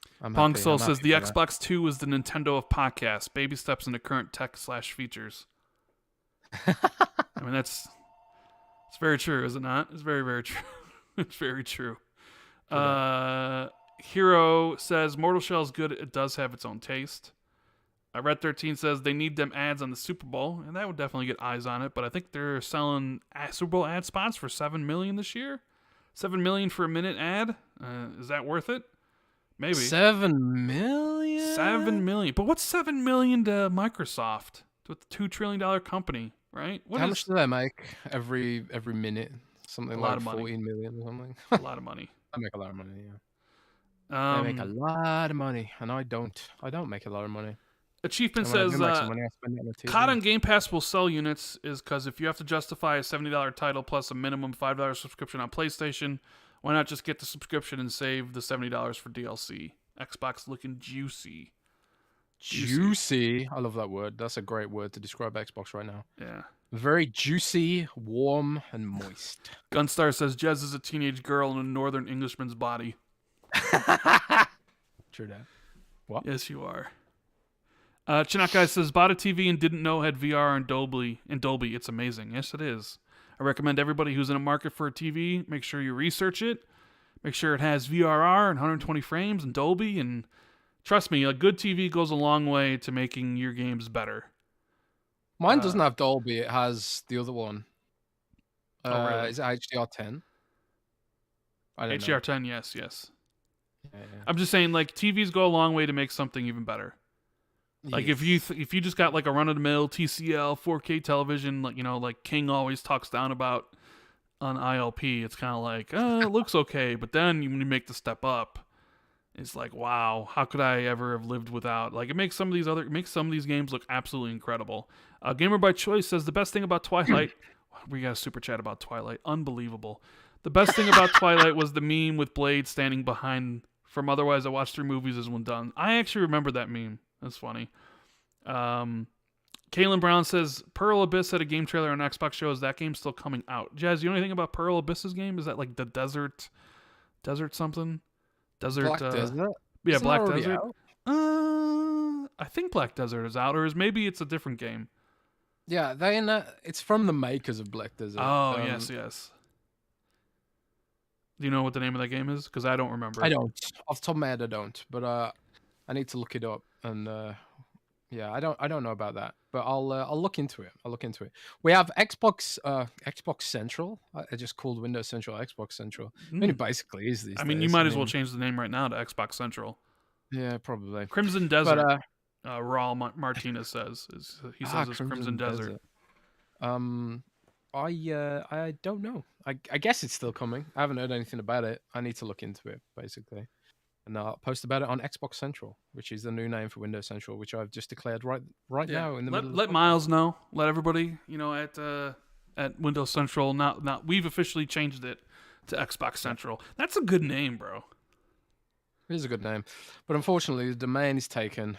Rip in peace. Maybe I can buy it from someone. I don't know. Soil Clinic says, "Hey, Rand and Jez, anything further on Persona coming to Xbox? Rumors from a couple months back." No, I'm afraid nothing. Nada. Zip. But Phil has been in Japan this week, has he not? I think so. Some people said that to me. I didn't actually look into whether it was true or not, but I think Phil actually has been in Japan this week. So if he has been in Japan, maybe he's been hitting up Sega and Atlas and being like, "Hey guys, let's talk about Game Pass." He goes over there and he talks to Sega and Capcom. They're like, "Sorry, Phil, we just got bought by PlayStation. We just haven't announced it yet." Oh wow, Rand putting curses out there. Yeah, right. Face says, if Sony was to buy Square Enix or Capcom, which is a strong possibility, would they keep the games multi-platform? No. Probably not, because they're not big enough, but you never know in this day and age. I mean, Sony's going to have a lot of eyes on them, too, simply because they are the market leader. So when they tend to acquire a publisher, they might also trigger some eyes on them. But, I mean, Square Enix and Capcom are so... You're talking probably like $7 billion compared to $70 billion, so... I would guess if that happened, they'd be exclusive. I would imagine. But there's two categories of acquisition in this space. I think one is sort of for your exclusive games, which is like Bethesda. Yes. And then there's another one which is sort of your platform level games, which is your Activision. So I think buying Activision was more about Tencent and more about Amazon. Because Amazon have had a very, very successful game this week. And published by Smilegate, which also put out CrossfireX, which is horrible. It's funny, isn't it? But it just goes to show the power of Twitch. Because Amazon obviously sponsored the hell out of that game on Twitch, and they had their army of Twitch streamers playing Lost Ark, and they blew that game up to 500,000 concurrent players in an instant. So the fact that Amazon has finally figured out how to use Twitch to blow up games could be something as seen as Amazon waking up to what this whole console, gaming business is meant to be. So I think when it comes to games like, Activision, companies like Activision, you have to remember Amazon is very, very acquainted with Activision because very famously, Activision sold the rights from Amazon to the Overwatch League to YouTube Gaming, which was hilarious because the viewership dropped off a cliff as a result of that deal. But Amazon had to have noticed that, you know, the kind of impact those games have on its service. So, but yeah, you know, that's the sort of different levels of play we're seeing here, I think. I would say though, imagine if Sony or Microsoft bought Take-Two. I think Grand Theft Auto remains multi-platform for either one who bought them. Maybe. No, you know that would happen. Maybe. You know that would happen. Flash Gordon says Batman will flop, not having Bale, Christopher Nolan. No, I think the Batman's going to do pretty damn good. So. But you Jez, think so, Rand? I think so. I played Sifu this week. Sifu? Mm-hmm. Tell us about Sifu. Did you know that, once again, the difficulty discussion came up because game's hard. Yes, I did see And this. so I started playing it and I just recorded the first hour. By the end of the game, I was getting my ass handed to me. I think I ran out of lives. I hit like 70 years old, and I was like, "Oh, this game's gonna be rough." I don't know. I don't really know much about it. Have they said it's coming to Xbox or anything? I think they've said it's a timed exclusive, but they're focused on the PlayStation version, so who knows whenever it does come to Xbox. Zalver took a long time before it came to Xbox, so it might be something similar. They did announce that I think they just said they hit 500,000 players or 500,000 sales in basically not even a week, which is incredible. So yeah, Joe said, is this your gameplay Rand turning 57 on the second level? Yeah, I was getting my ass kicked. So please don't laugh at me. But yeah, I was like playing the beginning. I'm like, that's not so bad. And all of a sudden it got really bad. And I'm like, oh, well, I wasn't really paying attention. And I need to go back and like start from the beginning and kind of master the controls. Because it is quite difficult. And you only have a certain amount of lives. You die, and then you can kind of come back. And every time you die, you age. And sometimes, if you die in multiple like instances where you get up and you die and you die again, you'll go up more. Like you go up like two years, so you go from like 23 to 25, and then you die again, you go up like 25 to 28, and you'll run out. And once you run out of lives, you gotta start like basically from the beginning. Well, not in the beginning, but from any of the unlocked levels that you have. But like, because I think I used 2 continues in the first level, I was only able to like start from the second level with 3, and I wasn't able to make it through. So it's kind of like when I was playing it, I was like, well, I probably should start over and kind of like master the controls, because yeah, it's not for the faint of heart at all. So, and it kind of starts a little bit easy, and then it really just kind of just goes for the jugular. So, but I don't know, I think the game's really cool. The animations are impeccable. Like the way it transitions from you fighting to you doing like the killing blows. It's just, I don't know. I think it's a really cool game. I know there are people who's like been talking some smack about it because like I guess you can speed run it or beat it in 40 minutes. But like, there's no way you're gonna beat it in 40 minutes your first try. So it's something like you only be able to beat it in 40 minutes once you like master the game essentially. So. But once again, just like I said, will be happening with Elden Ring because of how hard the game is. The discussion surrounding difficulty and accessibility popped up with this one. So, yeah, is this something you're interested in playing at any point? I mean, I'm interested in playing it, yeah, but I'll probably wait for Xbox because I don't like playing games on my PC unless I absolutely have to, like World of Warcraft, for example. But I sort of waded into the difficulty discussion a little bit and then regretted it and deleted my tweet because everyone got all mad at me. But my take was like, people are weaponizing the discussion to sort of try and dictate to devs how they should make their games. And I do think like there are genuine concerns to be had, but the perspective I was getting was that like people were using it in a bad faith kind of way. And I think like there's definitely an element there where people like all games should have an easy mode because I don't want to learn how to play them.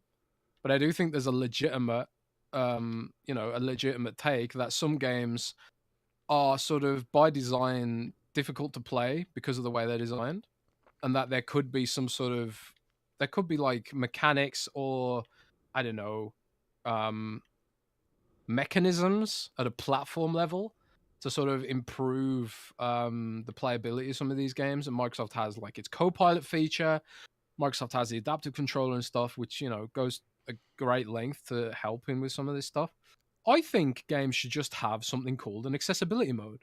Why not literally just call it accessibility mode? And then like you can let people tailor their difficulty. When I was playing Conan Exiles, I got a private server for Conan Exiles. And in Conan Exiles, if you're the server owner, you can tailor the stats of everything. So I thought Conan Exiles was a bit too easy. Like you just one shot all the enemies and stuff. But at the same time, I felt like the resource gathering was really, really bad. Like you spend like all day gathering resources, and not really, find anything. So what I did was I made the mobs hit harder, but I also increased the amount of resources you get for, chopping down trees and shit. Because my accessibility issue was time. I didn't have enough time to chop down 1,000,000 trees just to build a little house. So I was like, I want to chop down one tree and build the whole ass house out of this tree. And that was my pseudo accessibility issue. But I think Microsoft's teams made a good point that as we age, we're all going to have accessibility issues. As we get older, our reactions slow down. As we get older, we might, God forbid, lose full control of our hands or something like that. So like, it's within everybody's interest. It's not like it doesn't have to be like, this sort of argument where people are, pretending they're being altruistic, and then people are like, oh, you're virtue signaling, and and then it gets all toxic and political or whatever. It's actually like it's within everybody's interest to advocate for accessibility, because if you do plan to keep gaming when you're old, and I know I am, then you're gonna want some of these accessibility features, So I don't know. I can see both sides of the debate, and but I just don't like the way it gets weaponized, and people attack devs over it, because ultimately devs are artists, and I think they should be free to make games they want to make. I don't think they should have to suffer being harassed or attacked because someone didn't took particular exception to something. I don't know. Maybe I'm just a big softy. Maybe I'm a big softy. I also think a game like this, where difficulty is also a selling point, like the Dark Souls games, really appeals to a certain gamer. They view it as like a badge of honor, and it's like, I beat this, and I'm a true gamer, right? And then there are a lot of people out there that are looking for a challenge, right? They're like, because that's one of the reasons people like Dark Souls and Sekiro, because they feel that you go through it and you die and you die, and then you finally overcome, and you get that sense of accomplishment that you beat it. That a lot of other games don't really give, at least those people. So a game like this comes out, and it's really hard, and you have to actually be really good at it to be able to like beat through the whole game, and it gives you the sense of like, I accomplished something really difficult, and I feel good about myself. While there's probably other people out there like, I'm not good enough to beat it, but I really would like to play through the game and experience it, and why can't there just be difficulty sliders? Like, I understand all the arguments for and against, but I'm also kind of with you. Like, I feel like the creators should make the game that they want to make, and if that includes making it hard as balls and not having difficulty sliders, then that was their vision, So Alvin says gaming is for everyone, but not every game is for everyone, which is pretty much true. So yeah, I mean, I can't wait to dive in more into both Sifu and Dying Light 2. because I'm enjoying both. I just wonder. I don't know. Am I good enough to beat Sifu? Maybe I'm not. Maybe I'm old. Maybe I'm just too old now, and I just don't have the Twitch skills to be able to go through a game and 5 lives and essentially beat it like I used to be able to. So yeah, we'll see. Believe in yourself, buddy. I believe in you, Rand. What are some other things that are going on here? Did you see Jet? Oh, you know what? Let's talk about Scalebound. I figured we've pulled off in the Scalebound stuff. So basically, Kamiya has basically said that he would like to work on Scalebound again, even so much as publicly saying, "Let's do it together, Phil." Right, which has led to a whole bunch of discussion from Xbox fans and people in general about, would you want to see Scalebound come back? And I'm gonna put up a poll, and I'm gonna say, do you want Scalebound to come back from the dead where it belongs? No, don't write like that. Okay. You can write a loaded question, right? Put in hell yeah, and then hell no.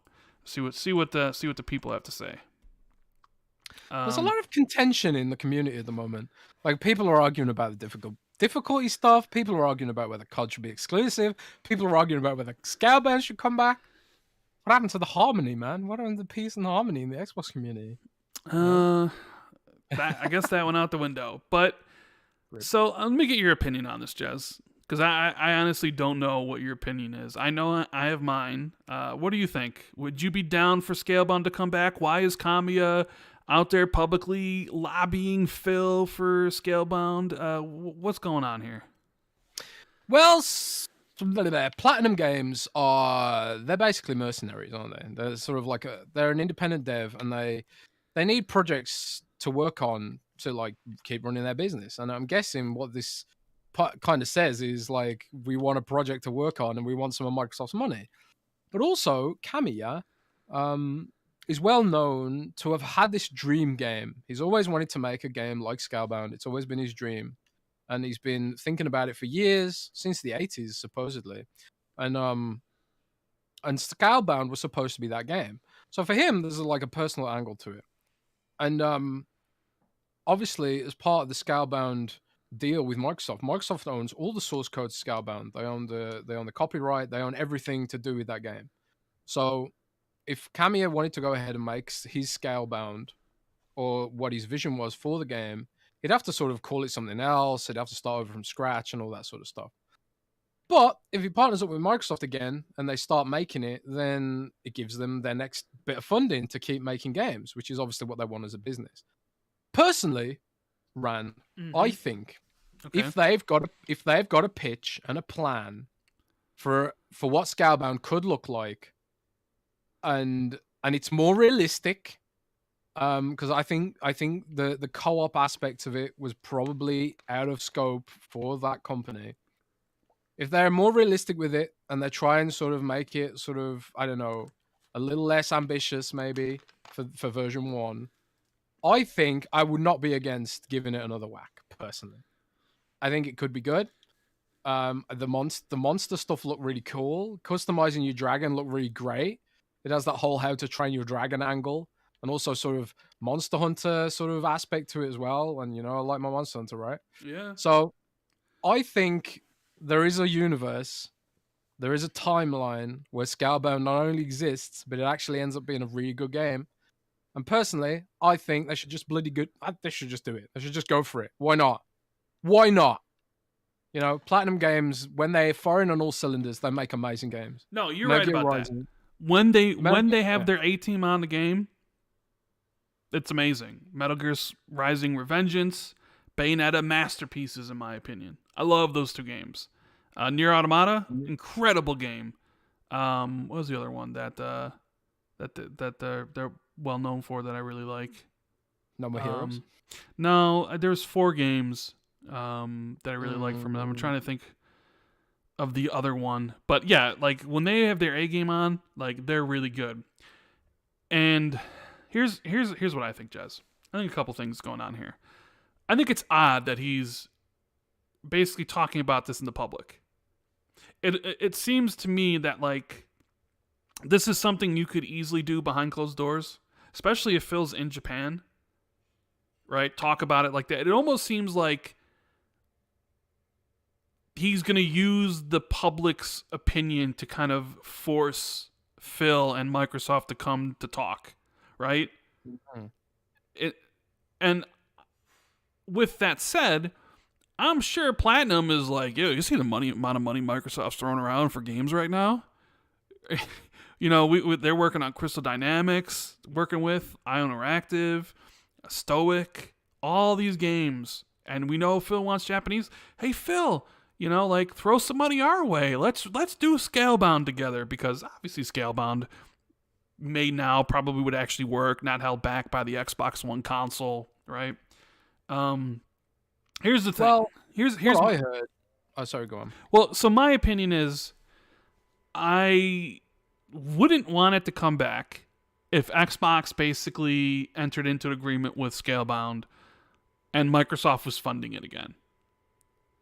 I wouldn't want that. However, and I do think this is what Kami is actually asking for. I do think what he wants is Microsoft just give him the IP and give him all the assets, and then maybe come to a deal like, all right, Platinum, this is on you. We'll give you everything. You can go make Scalebound, but as part of the deal for us giving you the IP back, we get the game on Game Pass day one or something.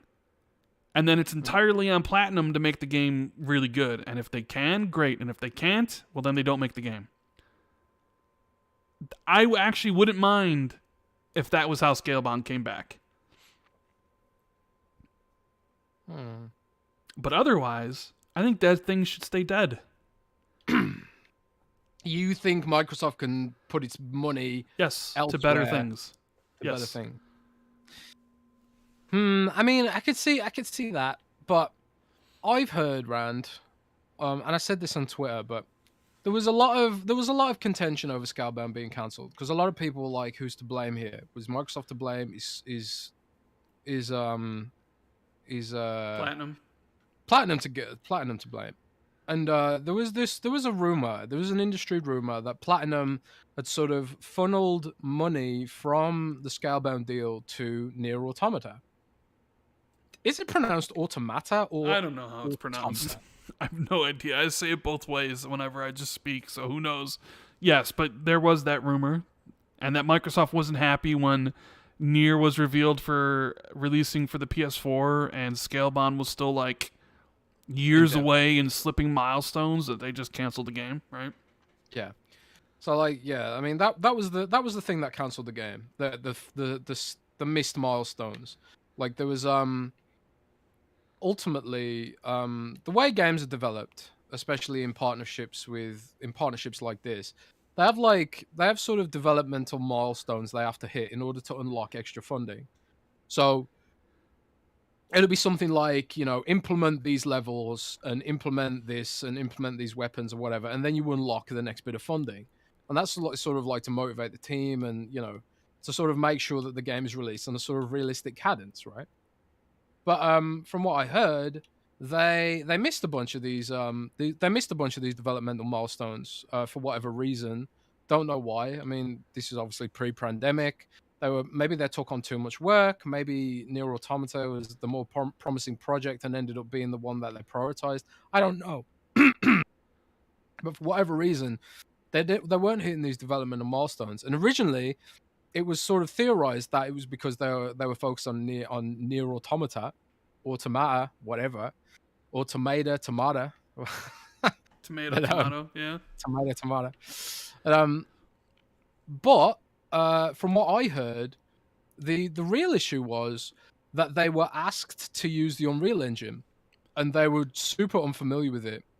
And as a result of being unfamiliar with the Unreal Engine, it sort of led to these issues where they couldn't, get everything done, and we started developmental milestones started slipping, and also like the multiplayer, like that's what I heard. Is ultimately it was the Unreal Engine that sort of began to sink the project and sort of had on like this knock-on effect and stuff like that. Now, I think like if there is a world, I think, where if they are allowed to use their own engine and their own tools that they want to use, and they sort of skip some of the features that their engine doesn't support, like the multiplayer stuff. I think that was like one of the reasons for going with Unreal is they wanted features that their engines don't support or something like that. I don't know for sure. I'm not a dev, so interpreting some of this stuff is pretty hard, I guess, for me. But it does seem like a lot of the issues stem from Unreal Engine. I think if they just had a more realistic plan for it, if it wasn't like a mandated to be a multiplayer game, whoever mandated that, I don't know. Maybe it was Platinum, maybe it was Microsoft, I don't know. But I think the concept was solid, and like having like a game where you can play alongside a dragon and customize it and all that kind of stuff. I wasn't a super fan of the main character's design. I thought he looked pretty cheesy and lame, personally. But I don't know. I want to believe that there's a happy ending for that IP, just because it seems to have captured the imagination of people. Like people always bring it up. It's a game that we joke about it, but people seem to want this thing to happen. So I don't know. That is true. I'm intrigued about it. And ultimately. I know people like. Here's the thing: if you go back and you check out like Reset Era, NeoGAF, and some of the social media sites when Scalebound was shown off, like nobody really cared about that game.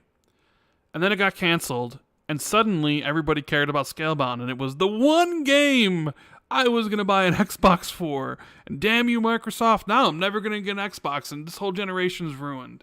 Now, granted, I'm not saying that like people didn't want Scalebound. Clearly, people did.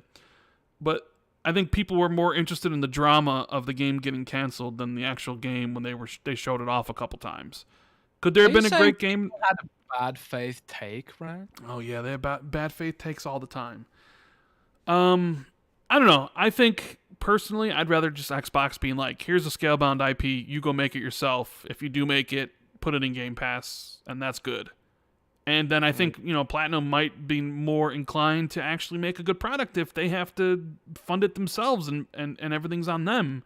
Instead of Microsoft being like, all right, well, let's do this one more time and hope the second time's better than the first time, right?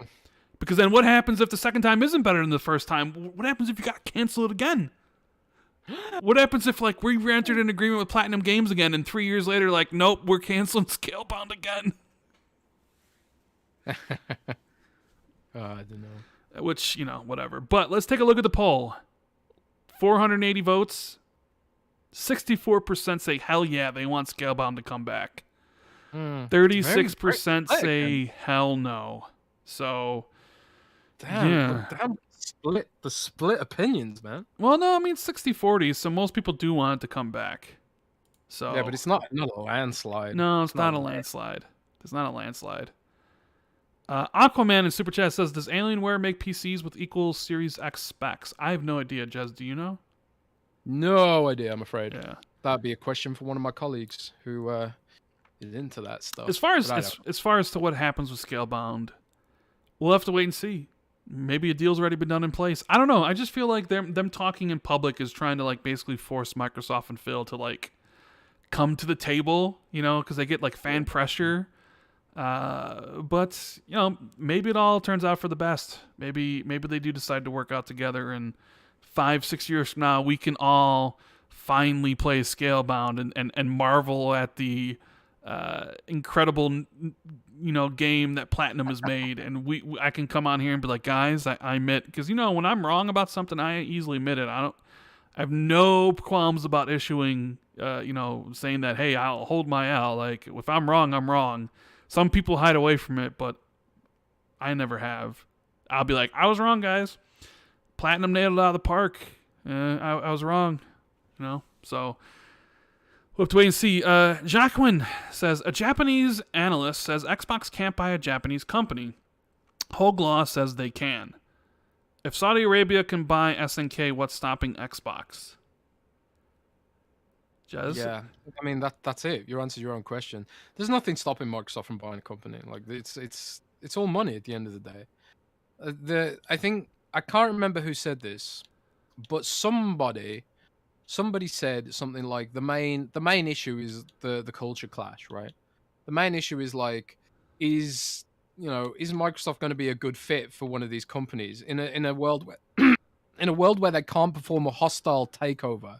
If you're not performing a hostile takeover, you have to actually like be friends with the company. You have to actually sort of get on with them and have a shared sort of vision for what the company's going to be and what it's going to do and all that kind of stuff. And if you can't do that because of the culture differences, then that makes everything that little bit harder, right? So of course it's going to be easier for a Japanese company to acquire another Japanese company. But at the end of the day, money is the be all and end all, right? That's the be all and end all. And someone in the chat saying Saudi Arabia is in Asia, but that's like totally irrelevant. Like they're the opposite ends of Asia. It's like they might as well be on different continents. Saudi Arabia and Japan have a very, very, very, very different culture, so that's completely irrelevant that they're in the same continent, I'm afraid. But I digress. There's nothing technically stopping Microsoft from buying one of these companies, but it could just be a culture thing that stops it from happening. But I don't know. It's another one of them. We'll have to wait and see. Obviously, Microsoft's got a foot in the door with Tango Gameworks. Yeah. Shinji Mikami is obviously a very big deal in He's Japan, talked about how easy it is to work with Xbox. So there might be some of that where it's like they're a little bit worried. And if Shinji, he basically says no, they're good.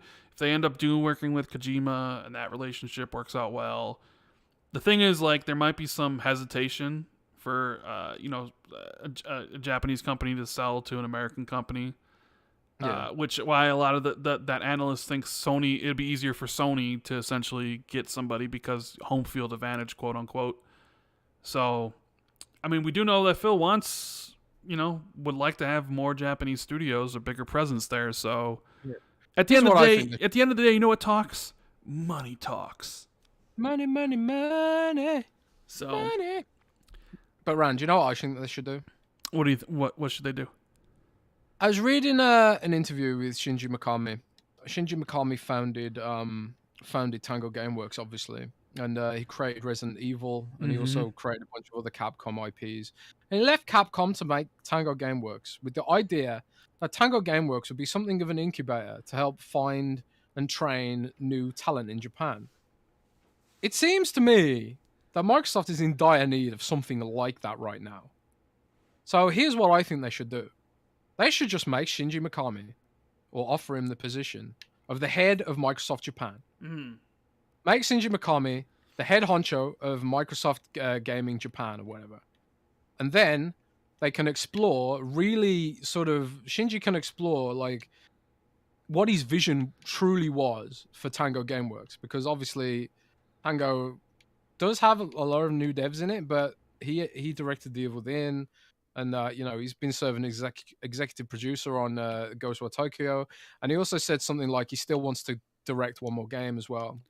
But, like, after he's directed that one more game, which I hope to God is The Evil Within 3, I think why not make Shinji Mikami, like, the head of expanding that, You gotta you attach a legendary name to it. He clearly knows how to build a studio. He clearly knows how to make games. Like Resident Evil is one of the biggest game franchises on Earth, one of the most recognized. Shinji Mikami is responsible for that shit. So I don't know.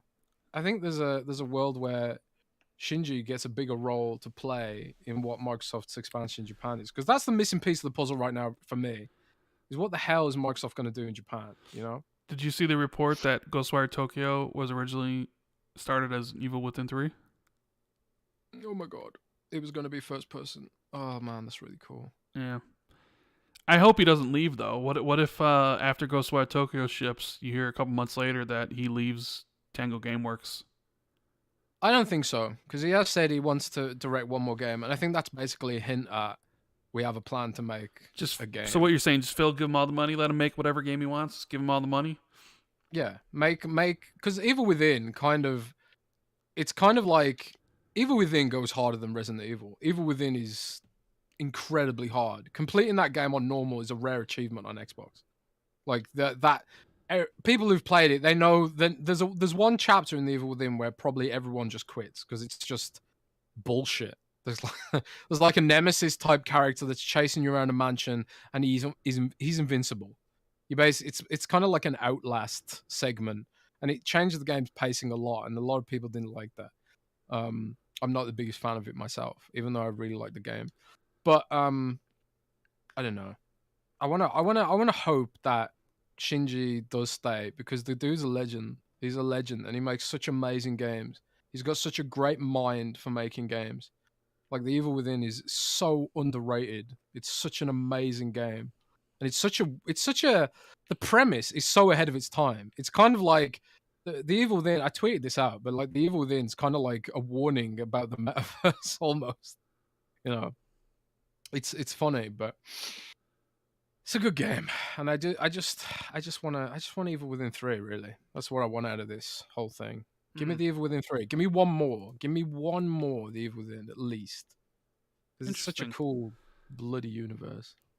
Clutch in the Super Chat says, Xbox takes interest in studios that have great ideas for future IPs, and if Platinum isn't doing anything right now, the only value they would have for Xbox is manpower for other studios.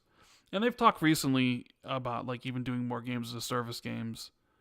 So yeah, the CEO said they want to do games as a service. But they don't have the expertise in-house to do that. No. But maybe they partner with someone who does, like your boys, Microsoft. Your boys. Supernova says, #vote for Jez. Don vote for me. Says, any Platinum game is always a welcome as long as it's their A-team. Kamiya, Tora, Miata, and not the team doing Babylon's Fall. Yeah, there's some bad Platinum games, like Legend of Korra and Teenage Mutant Ninja Turtle game was pretty bad. It's so funny how wildly their quality diverges. It is very interesting. Callan Brown says Crimson Desert is the name. Yes, thank you. Crimson Desert. I wonder when we will see that. Welcome King Fu Hot Dog as the newest member of the channel. We appreciate it. Enjoy all the emotes. Thank you for all the support. Don also says, are you saying StarCraft Ghost shouldn't come back, Rand? No, I actually think StarCraft Ghost should come back. And you know what? Let's have the Coalition make it. After they're done with Gears 6, after they do their new IP or whatever, have them make StarCraft Ghost. Right? That would be interesting. I think there's just too much baggage behind Scalebound, personally. So yeah, there is some baggage. The expectations would be so high. They'd have to cut through all that baggage and all the expectations, but I think that could pull it off. There is a universe where they pull that off, I think. Yeah. And it could become a really great, successful story like No Man's Sky, which was just announced for Nintendo Switch. I did see that. It's going to be interesting to see how that runs on Switch, I think. Yeah, Fatty, or Fate, says, I think Scalebound is one reason why most Japanese devs don't want to bring their games to Xbox. So maybe reviving it could show Xbox is serious. You got a point. Maybe like that, if the dude we were just talking about, Mikami is just like, hey, Xbox is really cool to work with. They'll let you make your own game, and then they go back to Platinum and they work on Scalebound. And if they do the Kojima game, maybe more Japanese devs will be open to working with Microsoft. Certainly possible. Don says they should just have Tango co-develop with Platinum so they can have a better hold on the project and how it develops or how it progresses. Xbox Obi says, Rand, why even talk about Scalebound trash? Dislike button. Don't you hit that dislike button, Obi. Better not. Better hit. You can't even see the dislikes anymore, so you should just be hitting the like button. And you know me, I love talking about Scalebound because I can let my feelings come out about it. Steadflow says, who you fooling? It was definitely Microsoft that mandated multiplayer for Xbox Live subscription numbers. Most of Platinum games are single player. I mean, yeah. I only said that for journalistic integrity's sake. Like, it probably was Microsoft who wanted multiplayer. But I don't know that for sure, so I'm not going to claim it without evidence. That's why I said it that way. Cursed journalistic standards. Cursed them. How dare you, Jez? How dare you? How dare you have standards? How dare I? And yes, it's Kung Fu. I guess I said King Fu, so I apologize. Kung Fu. Artemis says, Rand Jez, anything we should be looking forward to the second half of February for Game Pass? I have no clue, bro. No clue. I thought there was a possibility that this month for Game Pass would be dry because, you know, they weren't. I didn't think they were going to get Elden Ring or Dying Light 2, even though I said maybe you could get Dying Light. But clearly, that game's doing pretty well without it. I don't think there's a chance they get Elden Ring. Sony's got Horizon coming out. Maybe Microsoft's like, we'll just take a back seat for the month of February. But you know what? That's not how you grow Game Pass, ladies and gentlemen. You don't grow Game Pass by putting a $10 campaign of CrossfireX in there that's horrible, and then not having it work properly, so you have to remove it. You know, that doesn't cut the mustard. You got to do a better job with that. That's true. Let me see what else we got here. iSiler says Xbox had struggled greatly in Japan overall since the pinnacle of manliness of the 360 days. Yes, they've definitely struggled. Brett says, should Microsoft buy the Lord of the Rings IP? We already talked about that, and I think me and Jez both said they shouldn't. Maybe Disney will. Maybe Amazon might, since they're doing the TV show. So I want Disney to buy it. You want Disney to buy it? I'm pretty happy with what Disney's done with Star Wars so far. Well, not the movies, but the TV shows. The movies were terrible, frankly. The first one was alright, but the other two were just terrible. But the TV shows have been pretty damn good, in my view. So Gordon says, Jez, Total War, Warhammer 3 coming out. You ready? I never played Total War Warhammer. There's a lot of people in my team who are excited about it, though. Sam Tolbert. He's very hyped for it. I think he's doing our review for it, actually. But I never played it myself, actually. But I never really got into the Warhammer IP. Were you ever into it, Rand? Warhammer stuff? I liked a couple Warhammer games. Like Warhammer 2 game, or the Warhammer game that's on the 360 that played like years. I really like that. Oh, yeah, Space Marine. We're getting a sequel. Yes, we are getting a sequel to that. Yeah. So... Red 13 says Microsoft should buy Silent Hill and give it to Tango Games. That would be incredible. Give Silent Hill to Tango Games, you get a great experience. That would be amazing. But hire Kojima to direct it. Yeah, that's never gonna happen though. So, and Smelly Wrestling Geek says, so with Call of Duty and other popular Activision Blizzard games remaining on PlayStation, is Microsoft Xbox still a monopoly? And I guess this is a good segue to talk about this stuff. Right, this big stuff regarding Activision Blizzard. So, in an article entitled "Adapting Ahead of Regulation: A Principled Approach to App Stores," I saw that title and I thought to myself, "What does that have to do anything with Activision Blizzard? What is a principled approach to app stores have anything to do with Call of Duty and Activision?"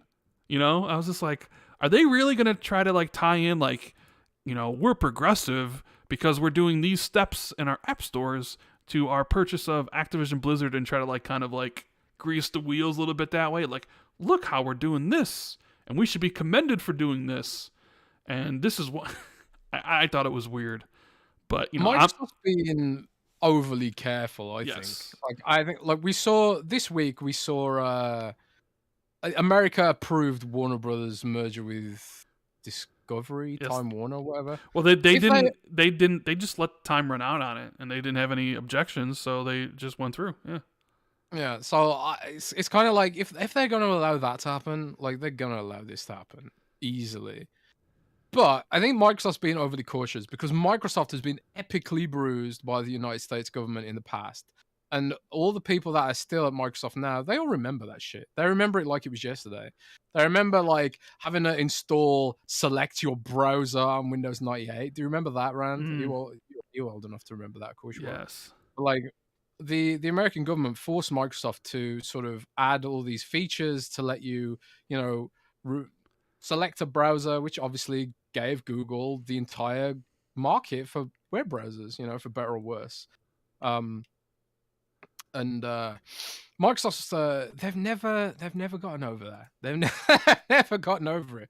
So they take this regulation shit really seriously, whereas other companies know that all you need to do to get regulation through is just bribe the right people. That's how the American government works. We talked about that before.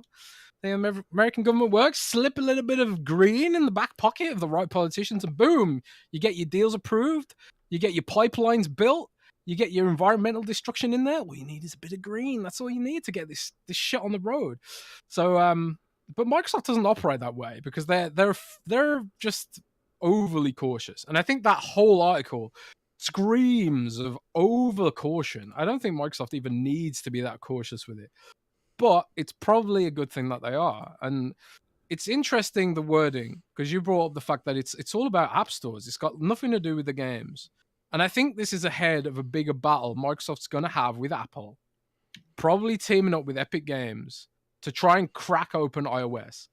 Because in a world where Apple's becoming increasingly dominant in computing, like, yeah, Macs suck, but their iPads and their phones don't. And increasingly, there looks like a future where kids grow up without knowing what it's like to have an open app store. They don't know what it's like to have an open platform. You know, they grow up on Apple, they grow up on iPad, and they know, they just think this is the way the internet operates on this sort of this Apple tax model, you know.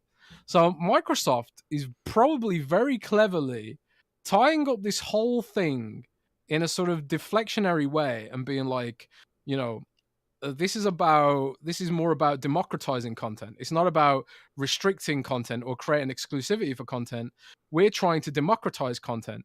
And to be fair, democratizing content will benefit Microsoft because what service is blocked on iOS right now? Could that be xCloud?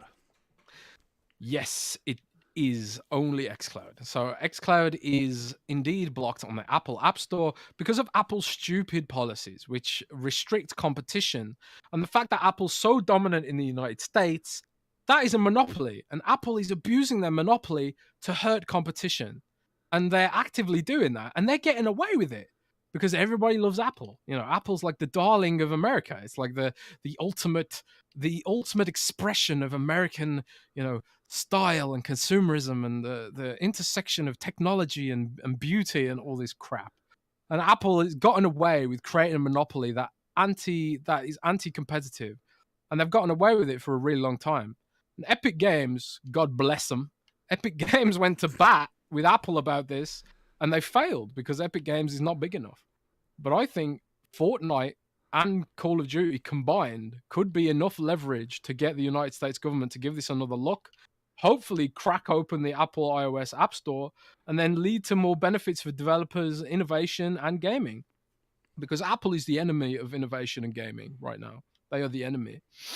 And that's what this deal's about, ultimately. And it sort of ties into the argument that people have about, should these games be exclusive, blah, blah, blah, blah, blah. Sony wouldn't make them exclusive and that kind of stuff.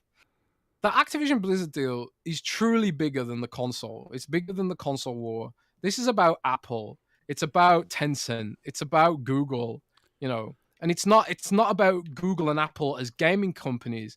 It's about Google and Apple as ecosystem monopolizers at the end of the day, because you pay a tax to create on both the Apple Store and the Google Store. You have to pay a tax to Apple and Google to create on those platforms, where you don't on Windows. You don't have to pay Microsoft a tax to put Steam on the Microsoft Store.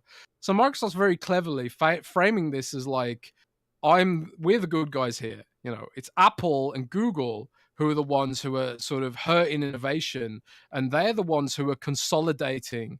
They're the ones who are leading to a lack of innovation with their stupid anti-competitive stores. And that's something nobody talks about because nobody feels emotional about an app store. Nobody cares about this shit. You know, they care about where they're going to be able to play Call of Duty, but they don't care about where they get their app stores and stuff.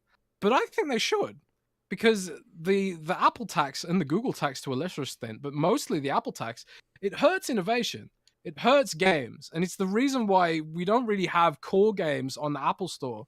We have these horrible freemium games, which are sort of, you know, they're designed around predatory practices that hurt people. You know, they're designed to be gambling and stuff. All their games are designed this way because, you know,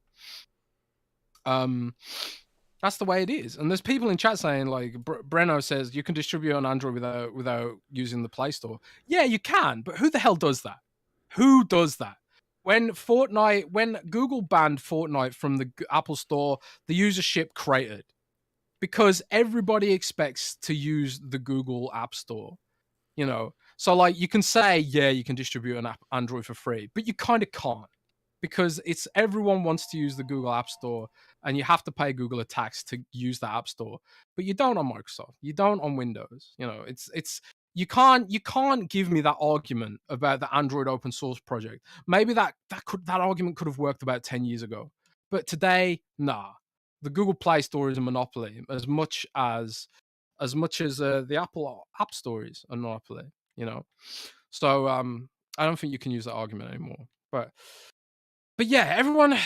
I look at this in a long term sort of way. You know, it's sort of like we are moving into an ecosystem war. We are moving away from consoles being the centralized mechanism of gaming in our lives.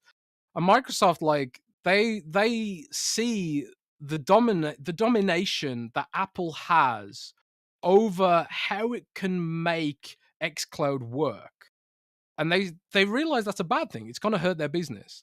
So when it comes to Call of Duty, they will get more benefits out of using Call of Duty for leverage to crack open these policies, which ultimately hurt Xbox. I can see them using Call of Duty in a similar way to the way Epic Games uses Fortnite in making these arguments to the United States government. And they'll be like, well, you know, all app stores should be open, like on these platforms, like how Windows is open, because it will allow Microsoft to distribute xCloud more freely. Like right now, they have to follow some seriously draconian rules on the Google Play Store, and they have to follow some, and they can't follow Apple's rules because Apple's rules are set up in such a way that it hurts innovation, it hurts cloud gaming. And obviously, that hurts core gaming. That hurts Xbox gamers, PlayStation gamers, and Nintendo gamers. Because Apple's mentality towards gaming is everything should be free to play, everything should be a microtransaction, everything should be gambling and addictive so we can make more money. Apple doesn't give a crap about gaming. They couldn't care less. They hate core gaming. They hate it. They like the idea of the ongoing sale, you know, the addiction and stuff. So, you know, this is a sort of really long rant and really long, complicated, roundabout way to describe what's actually happening here. And what's actually happening here is that Call of Duty is just too damn big. It's too damn big to be made exclusive.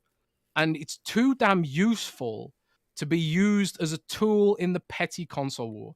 The console war is over. It's over. You know, the console market is not growing. You've got Nintendo, Sony, and Microsoft fighting over the same slice of a shrinking pie, while Apple and Google run rampant, dictating what gaming looks like through their App Store monopolies. So Microsoft and Epic Games probably as well. They're going to basically work together to sort of make core gaming more of a thing on these stores by allowing devs to innovate. There's only certain business models that work on these stores, and it ain't core gaming, and it's never been core gaming. And it's because of Apple and Google and their monopoly. This is bigger. This is bigger shit. And this is how Microsoft thinks of some of this stuff. And that's that blog post. It wasn't just bullshit for regulators. They mean it. They mean this shit. You know, they see it harming not only Windows, but also customers who want to have like a more diverse array of games to play, and developers who want to make core games and actually, you know, compete with these games that are designed to be addictive and shallow experiences. A lot of these games that kids are growing up playing and think are normal, you know? Like, you've got to imagine a future where, you know, in 20 years, do core games even exist anymore, you know? Do they even exist outside of indies? It's a scary thought, right? That was a very, very long-winded and passionate rant by you, Jez. About this shit, man. Apple's a dangerous boy, man. They're dangerous, man. Apple is scary, and they don't give a crap about you, and they don't give a crap about gaming. Well, especially not Microsoft gaming. Doesn't give a crap about you or us or anybody. People don't need to forget that. Corporations don't care. I don't believe that. Phil's a nice guy, man. Sure. Okay, Phil cares, but Microsoft, the corporation, doesn't care. I don't know. I want to believe that the people, at least Phil, is like honest about wanting to, obviously they benefit because they'll get xCloud on iOS Clearly. and they'll get their own store. So they do benefit. Clearly it's for their benefit, Jez. Clearly. Yeah. Clearly it's for their benefit. But it has the positive effect of helping innovation and keeping core gaming the default. Like, why does free-to-play garbage have to be the default? It's the default because Apple and Google want it that way. The race to the bottom, right? It's a race to the bottom. Apple and Google are in a race to the bottom. And the only way we can stop this race to the bottom is to crack open those app stores. And the only way to crack open those app stores is to leverage absolutely massive games like Fortnite and Call of Duty, which, I am a Fortnite fan. And obviously Fortnite is a free-to-play game. But at least it's not like, some of these horrible, pay-to-win kind of games, right? It's sort of... I don't know.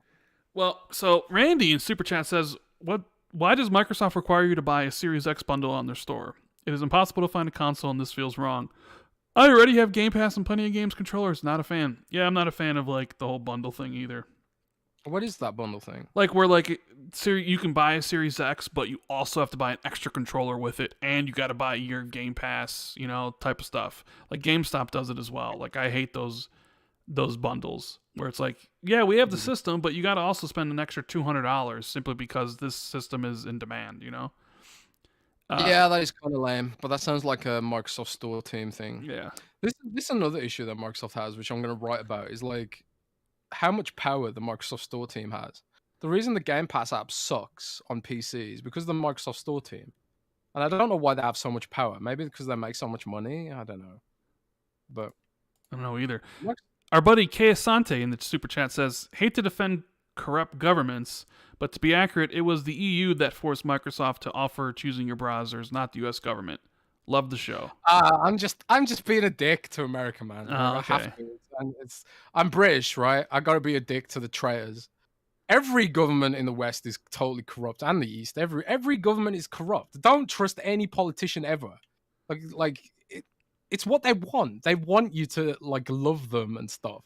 But don't. They don't give a fuck about you. They don't give a fuck about me. All they care about is money. All politicians. Doesn't matter what country. Doesn't matter what government. Fuck politicians, man. Vote for Jez 2020. Vote for Jez 2024. Metal Morbo says Mozilla open source platform co-op. Okay. Gunstar 75. He goes on to say Jez's soapbox just entered the stratosphere. He ain't wrong though. And yeah, so okay. So I figured, you know what, we need to bring up the part where they actually talk about Call of Duty here, right? So the whole thing is that this whole article is basically about app stores and how they're going to adapt and blah blah blah blah blah blah blah blah blah blah, right? Which it's whatever, I don't care about because whatever. I don't care about Microsoft. I care about Xbox. I don't care about Microsoft one bit. Their Surfaces, Windows, Azure, whatever. There are people that are Microsoft fanboys. I am not one of them. I like Xbox. You don't care about Windows Phone? No, I don't care about Windows Phone. I only care about what Xbox is doing. So they go on to say that we also recognize that regulators may well have other important questions as they review our acquisition of Activision Blizzard. So they're speaking directly to regulators at this point, right? Keep that in mind. Like Jez said, this blog post isn't for consumers or the public or for Xbox fans. This is directly to regulators who are going to review their acquisition of Blizzard. So they go on to say, we're committed to addressing every potential question. Of course you have to, because that's the law. We're committed to addressing every possible question, okay? And we want to address publicly at the outset 2 such questions. First, some commentators have asked whether we will continue to make popular content like Activision's Call of Duty available on competing platforms like Sony's PlayStation. The obvious concern is that Microsoft could make this title available exclusively on Xbox console, undermining opportunities for PlayStation users. To be clear, Microsoft will continue to make Call of Duty and other popular Activision Blizzard titles available on PlayStation through the term of any existing agreement with Activision. And we have committed to Sony that we will also make them available on PlayStation beyond the existing agreement and into the future so that Sony fans can continue to enjoy the games they love. We are also interested in taking similar steps to support Nintendo's successful platform. We believe this is the right thing for the industry, for gamers, and for our business. So, with that read, this is where people will dissect the language. Just like Phil's tweet about his desire to have Call of Duty remaining on PlayStation, right? The language and what does it really mean? Because some people will say, when Microsoft says they're going to continue to make Call of Duty and other titles available on PlayStation through any existing terms, and that they'll continue to make them available beyond the existing agreement into the future, people will say that doesn't mean new games. What that means is, yeah, Call of Duty Modern Warfare 2022 will always be on PlayStation because of the existing agreement and past future agreements, right? That's how the people who view it through a cynical lens view this whole thing, as that Microsoft is using corporate speak here to convince people that Call of Duty is going to remain on PlayStation, but in reality, they're not saying anything at all. They're not saying new games or Call of Duty, like future games. They're just saying, hey, they're going to be on there for existing agreements, and then after those existing agreements are over, we're not going to take them away. That's what some people would, have you believe, essentially, right? Which, and we know some people like that, because I've had conversations with people, and they're like, this is no different than what they said with Bethesda, et cetera, et cetera, et cetera. It's like, okay, fine. You can take the cynical approach. We won't even really know for a long time anyways, right? But then you could take the approach of Microsoft is being very forthright and upfront. And Phil's tweet was the first salvo, and this blog post dedicated strictly to regulators is essentially the second salvo, their PR machine at work, to convince regulators that they're the good guys and that, hey, this huge game, Call of Duty, we're so good that not only are we doing all the stuff with our app store, we're actually going to keep Call of Duty on PlayStation. And that is why you should let us acquire Activision Blizzard for $70 billion, right? Phil's a nice guy. So, as you say, Phil's a nice guy. So, I guess it's where you lean. Where does the chat lean? Do you lean on this being, are you cynical? Are you looking at this like, nah, man, as soon as this deal goes through, as soon as they're able to, Call of Duty is going to be exclusive because they're not saying anything definitive in this statement, and what really is other popular Activision Blizzard, franchises, like, that could essentially mean anything. The only thing they call out, with intent is Call of Duty. Is Guitar Hero a popular Activision Blizzard title, considering they don't make it anymore? Is Spyro a popular Activision Blizzard title? That's kind of a little bit more vague on those, right? So, I know where you stand, and tell the people again where you stand, Jez, on this, where you've always stood on this from the very first moment. I stand in belief that Call of Duty, retail, and Warzone will remain multi-platform even beyond the exclusivity period ends. I mean, the existing contract ends. I think Call of Duty is too damn big. I don't think Microsoft wants to be a dick about removing, the annual expectation that millions of people have of having access to these games. Then I kind of view it through the lens of the Minecraft deal, where it was too damn big, and it would create too much of a PR nightmare if they removed those games from PlayStation, arbitrarily. Those games are set up to be multi-platform games. They always have been. They make a hell of a lot of money while being multi-platform, despite Sony's cut.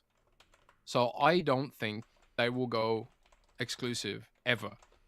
What I do think is, you're going to get them in Game Pass. You're going to get exclusive perks for Game Pass Ultimate. You probably get extra COD points or something. I don't know, if you are in Game Pass. But I don't think they're going to make them exclusive to Xbox ever, personally. What is your stance, Rand?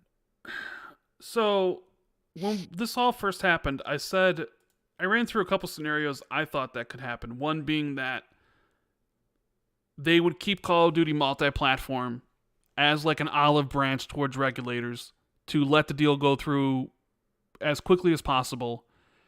And essentially Call of Duty would be a sacrificial lamb. They'd let it be on PlayStation. They would reap the rewards.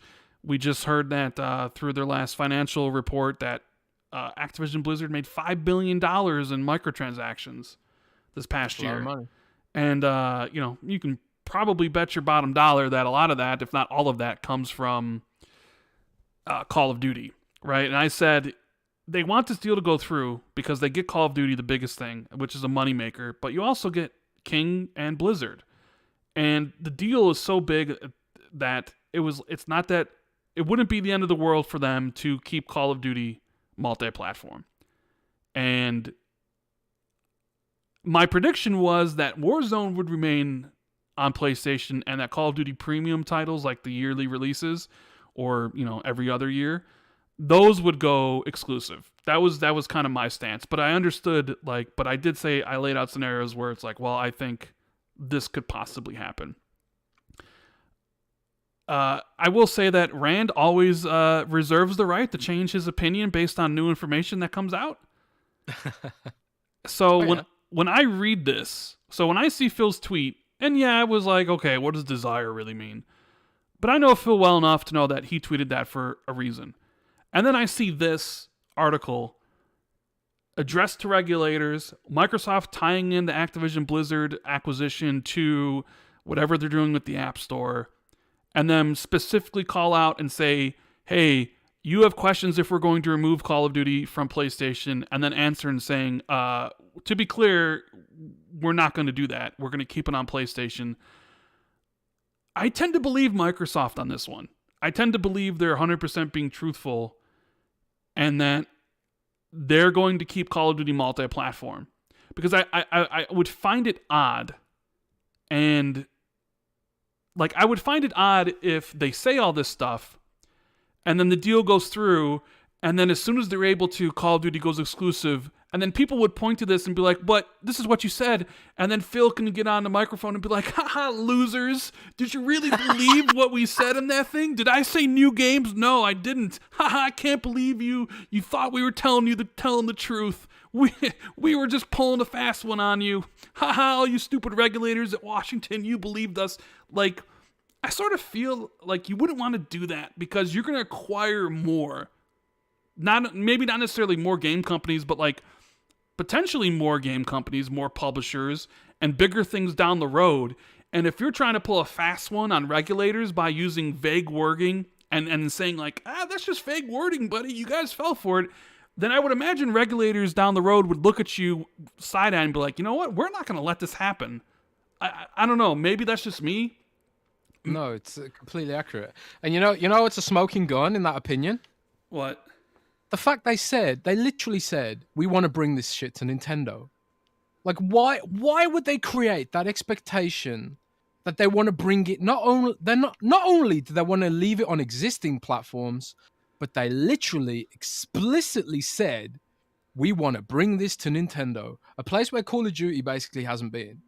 So that would be strange as hell to make the commitment that you're going to bring not only Call of Duty, you're not only going to keep it multi-platform, but you're also going to bring it to new platforms as well.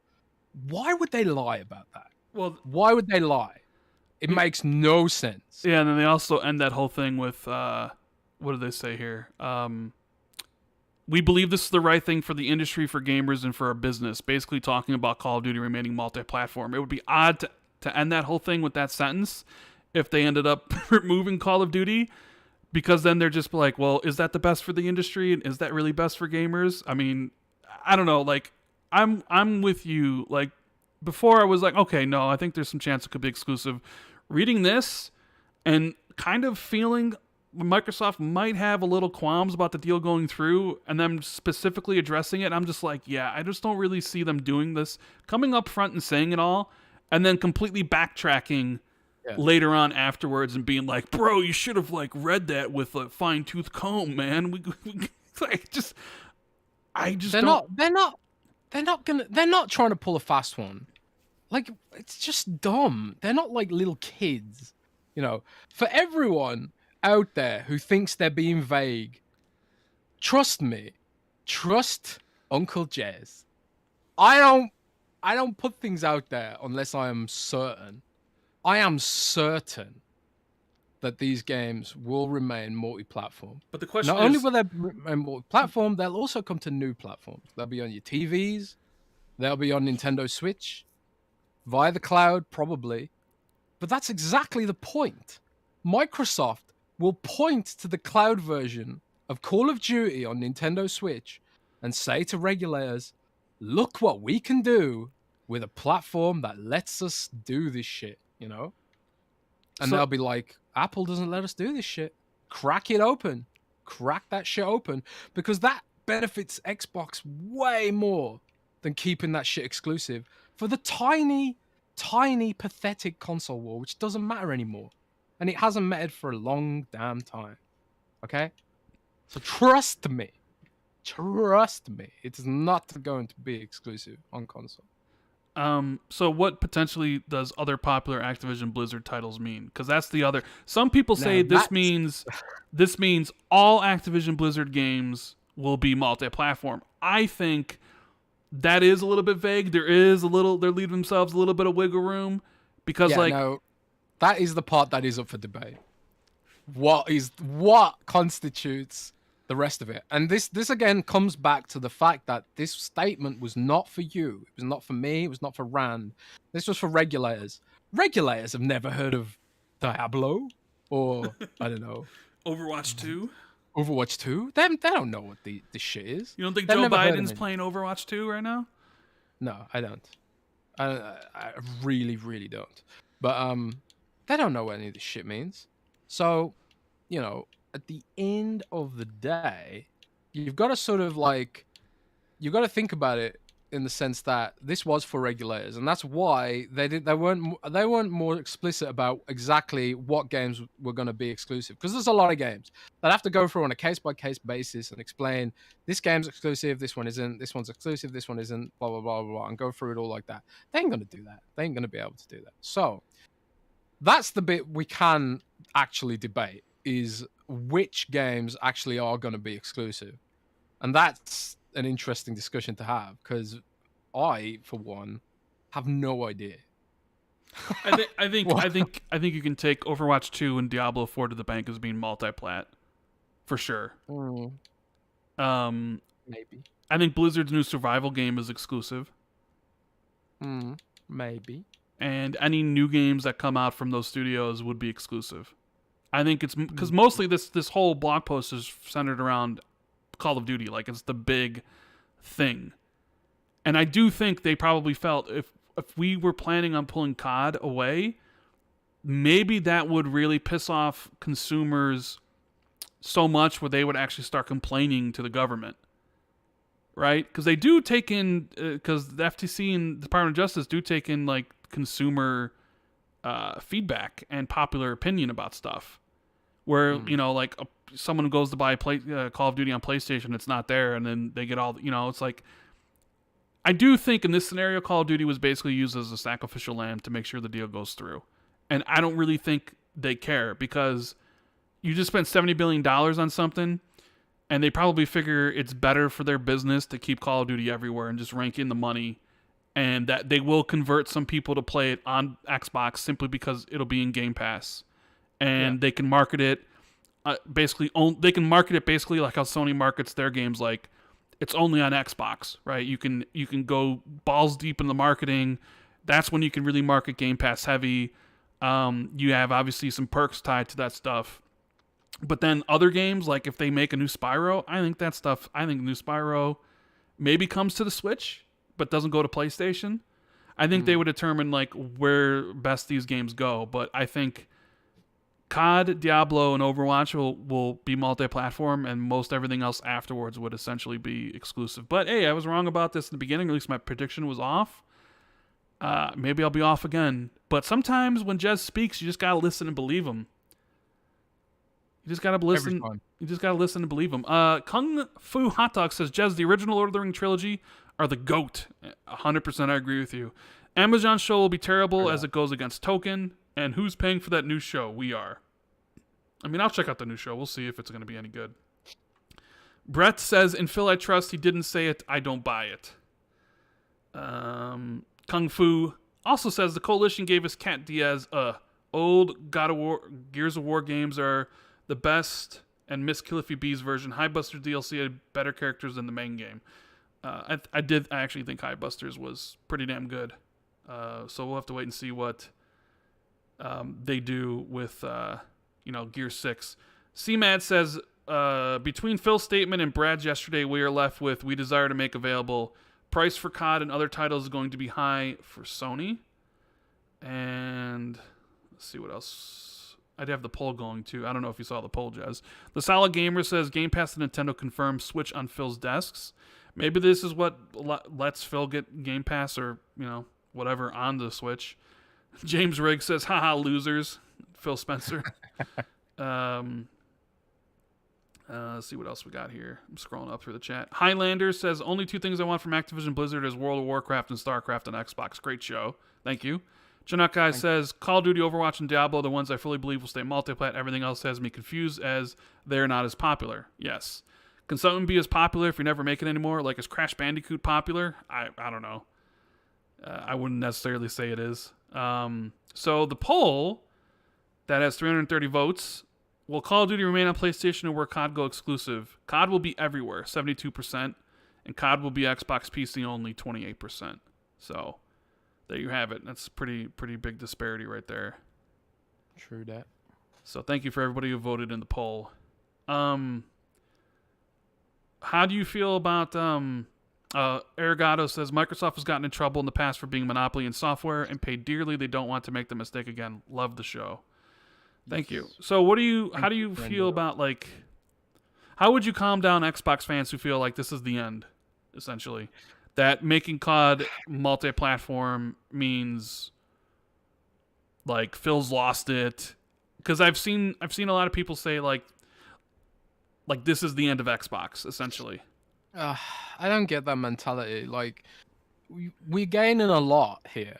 We're gaining like 1 million studios, and a lot. There's already speculation that they're gonna release they're gonna release the studios from the annualization of these games. Like, Microsoft's gonna focus on quality, and they're gonna let like some of these studios, like Raven, for example, and Toys for Bob, go back to creating what they actually want to make, rather than like Call of Duty year in, year out. Maybe there'll be years where Call of Duty skips a year, like Battlefield and Battlefront as well. Well, it sounds like Battlefront's just dead now for whatever reason, but there will be years where these games just, I think there will be years where these games just skip, and then we have like a different game. Maybe we have a Singularity 2. Maybe we have like Raven make, I don't know, Hexen or something. Raven's a really, really great dev as well, and all they've been doing lately is Call of Duty, So we're gaining a lot. And I think like games like Singularity 2 would be exclusive. I don't think like a lot of these single player games that are coming out, like Spyro and Crash, I think those kind of games do go exclusive. I think like those like big tentpole rituals, which we called them on the other show, like Call of Duty, I don't think they're going to be exclusive because there's just too much money to be made and there's too much leverage to be had.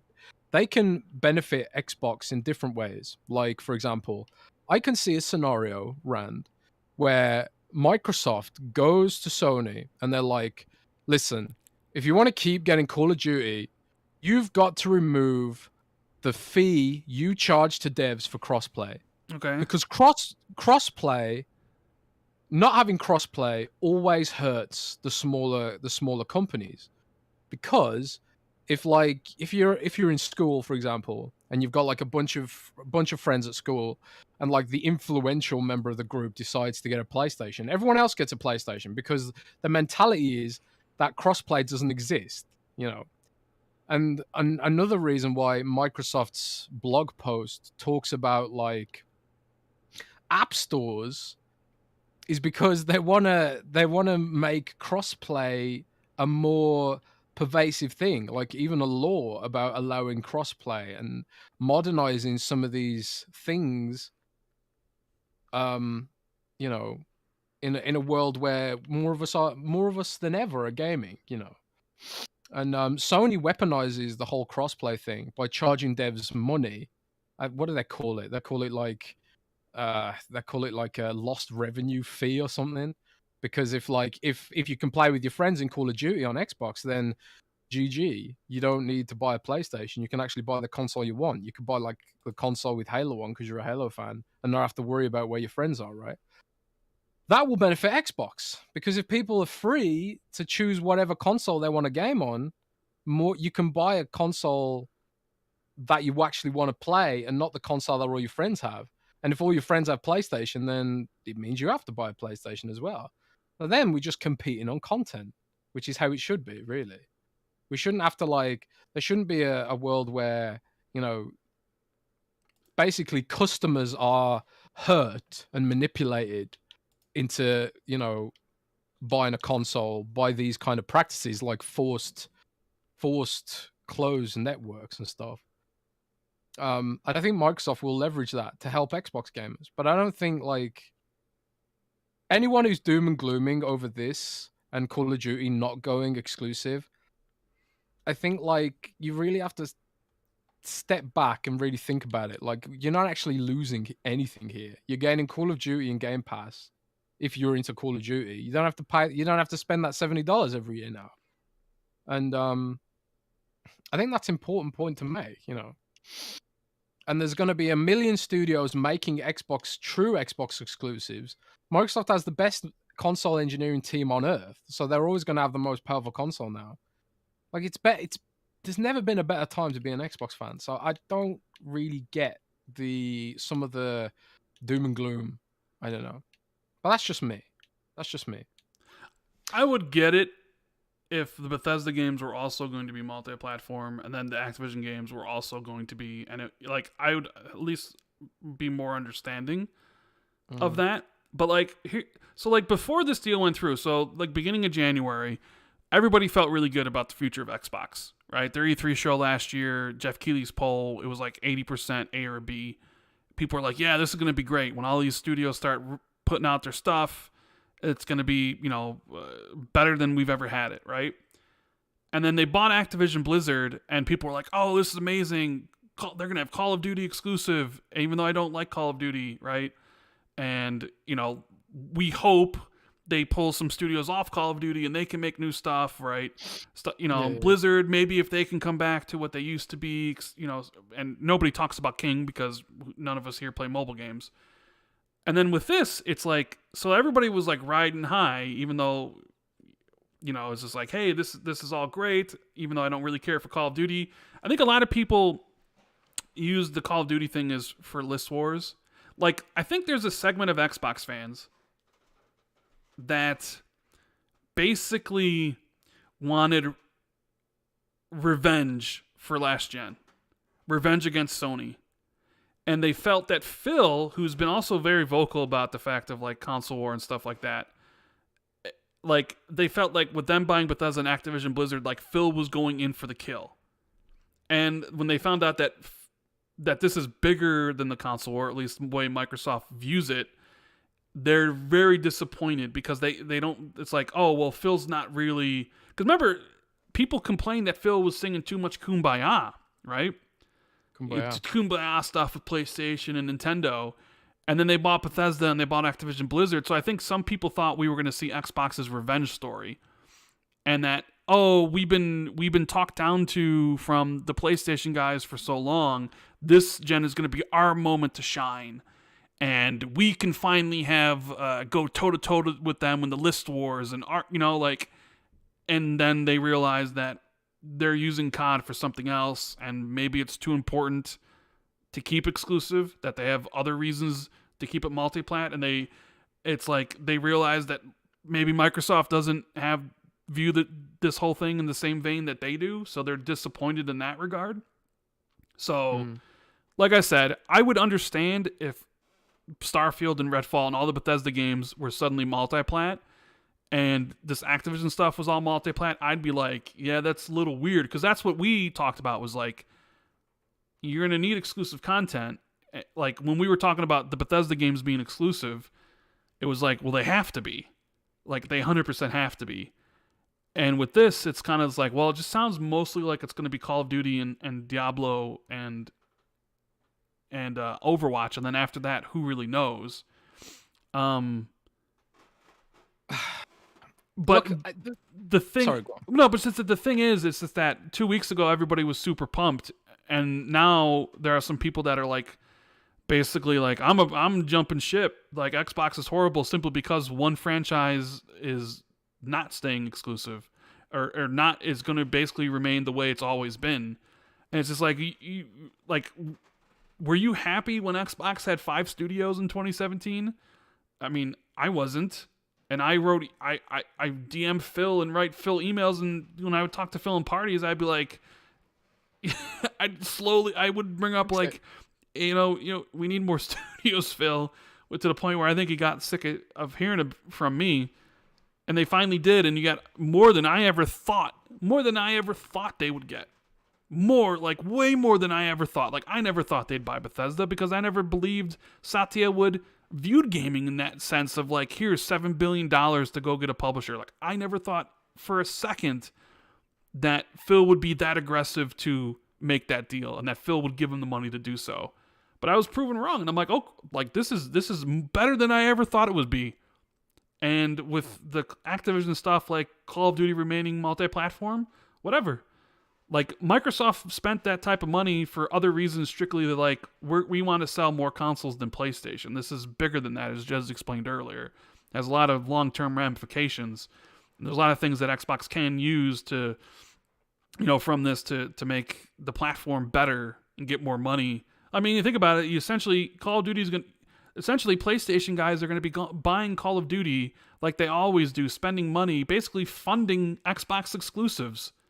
Because that's what's going to happen, is the Call of Duty is going to fund a lot of things.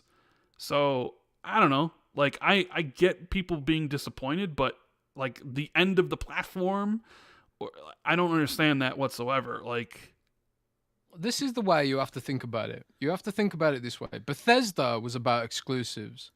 This is about something more. This is about protecting the future of core gaming from Apple and mobile and all that kind of stuff. This is bigger, you know. This is about stopping, you know, companies who don't understand gaming making a hostile takeover of Activision. You know, Phil said himself, like Amazon and some of these other companies, they just don't get gaming. And if they were allowed to acquire Activision Blizzard, they would have, you know, sent them down the river even harder than Kotick himself, you know. And yeah, maybe Amazon figures this game thing out, but you know, it's nowhere near guaranteed. Amazon's still like a new player in the space, and they've had a big success story with Lost Ark this week, which is probably going to embolden Amazon, and they're probably going to be thinking like, oh god, we can use Twitch to market our games. Oh wow. And they kind of did that with the Lost World, but like the Lost World, unfortunately, it sucked. So, you know, it dropped off after New World, you know, the New World game. Yeah, New World. I thought you said Lost World. My bad. Oh yeah. I was thinking about the new Jurassic Park trailer, but yeah, New World. It was objectively not a great game, and like as soon as streamers didn't have to stream it anymore for their sponsorship deals, that game dropped off like a rock, you know. But Lost Ark seems like a different kettle of fish, and Amazon's starting to realize how it can use Twitch to sort of dictate what games blow up and which don't ultimately. So Activision Blizzard was a bigger deal. It was sort of like a higher level sort of thing. We got our exclusives with Bethesda. Like all of Bethesda games are going to be exclusive. They're explicit about that now. We know Elder Scrolls is going exclusive. We know Fallout 5 is going exclusive. All those games are going exclusive. And that was about, you know, Xbox competing in the console war. If Microsoft was planning to get out of the console war, why would it make Elder Scrolls exclusive? Why would they be making Starfield exclusive? You know, they're doing it because they do want to compete in the console war. But at the same time, they don't want to completely destroy Sony because that would not be good for the industry, and it wouldn't be good for Microsoft either, because a lot of people might just go to PC and then instead of choosing Xbox, because Xbox will be the one who gets blamed for destroying Sony. I think like there's a sort of argument to be made there that in some ways a strong Nintendo and PlayStation actually benefit Microsoft because they hold off Apple and Google from completely taking over everything. Like until the Nintendo Switch blew up, imagine a world where the Nintendo Switch doesn't exist. Apple would be the dominant force in mobile gaming right now, like even more so than they are already. So, and that affects core gaming a lot. So, I don't know. I'm sort of like, there's a lot of facets to this argument. There's a lot of tentacles stretching out in different ways, and it's really hard to put them all into a coherent argument without a script. So I'm sort of trying to put all these different points together and it's a really complicated argument, but you got to think of it at a high level. But summing it up, Bethesda was about exclusives and Microsoft being competitive with Sony. Activision was about Microsoft being competitive with Apple. And we're not going to see that play out in the same way that we see the console war play out. A lot of that shit's going to be in the courtroom. A lot of that's going to be like, Microsoft saying, well, why can't we have Call of Duty on cloud on iOS? Because Apple's blocking it. It's that kind of stuff. Call of Duty gives Microsoft leverage to make more money, to ultimately make more games for Xbox gamers. So whether you don't want Call of Duty to be exclusive to Xbox. Trust me, you don't want that. You don't want that. Because if it is exclusive for Xbox, then Microsoft loses its leverage over Apple, it loses its leverage over Sony and Nintendo to some degree. Now that it's got Call of Duty, it can dictate terms that it hasn't been able to dictate for a long time. So it's just really complicated to talk about because you have to think of it in a different way. It's bigger than the console war, Adam says, in the end, Game Pass subscribers win, and hopefully developers do too. Good time to be a gamer. I see a lot of deleted comments scrolling through the chat here. I had to block someone who's just spamming negativity. Let's see. Achievement says people should be pumped. They didn't accept Bungie at $2 billion because they wanted some type of exclusivity. Exclusivity will come out of the deal. Max says it's not that we saw Phil going from the kill of Sony, it's that we saw him as our saving grace for Xbox and gave us the games we wanted, exclusives, etc. Literally, Xbox was the industry's laughingstock for whole gen, and some of us console warriors or not deserve a comeback. I mean, realistically, the whole Activision Blizzard thing is just gonna be about Call of Duty remaining multi-platform. Like, I think most of the other stuff that comes out of this, like future stuff, is all gonna be exclusive. It's just that, like Jez kind of said earlier, like Call of Duty's too big. They're basically gonna Minecraft it. And you can make the argument that maybe that's smart because of the money, like you'd be raking in all this money, and that there's no chance a competitor FPS comes and overthrows and becomes the number one dominant shooter, like what happened with Minecraft. Because Jez talked about, he talked to some Microsoft execs that talked about maybe their regret of keeping Minecraft multi-platform, right, Jez? That there was some thought of like, oh, what could it have done for Xbox if we only put Minecraft on Xbox? But one of the great things, one of the things that happened though with having Minecraft everywhere is it prevented a competitor from coming in and overthrowing Minecraft, and Minecraft's been able to dominate the entire time because of that. And if you make Call of Duty exclusive, there could be an opening, whether it be for Battlefield or whether it would be for Sony's one of their 10 new games as a service titles, or something new from somebody else to come in and fill the void that Call of Duty left. But now you keep it everywhere. There's no chance of that happening. And Call of Duty is going to remain a juggernaut. So yeah, and now Microsoft has like both Call of Duty and Minecraft to leverage now. It's interesting. Robert says single player games except COD should be exclusive. Yeah, and I COD think is that's how it will go. I think single player games will be exclusive a lot of the time. I think if we get I don't know, if we do get StarCraft Ghosts, it will be exclusive. I think it will be like from the Coalition, and it will be exclusive. But yeah. I have to wait and see. I guess. Let's see. Michael says Microsoft should go back to acquiring individual developers. I mean, seriously, are they? Can't say this word. Masochistic for regulatory eyes. No publishers after this. They will go after smaller individual devs. I mean, IO Interactive, Avalanche, Crystal Dynamics, or just to name a few. But if they can let this deal go through and there be no resistance, they'll probably go after a publisher again in the future.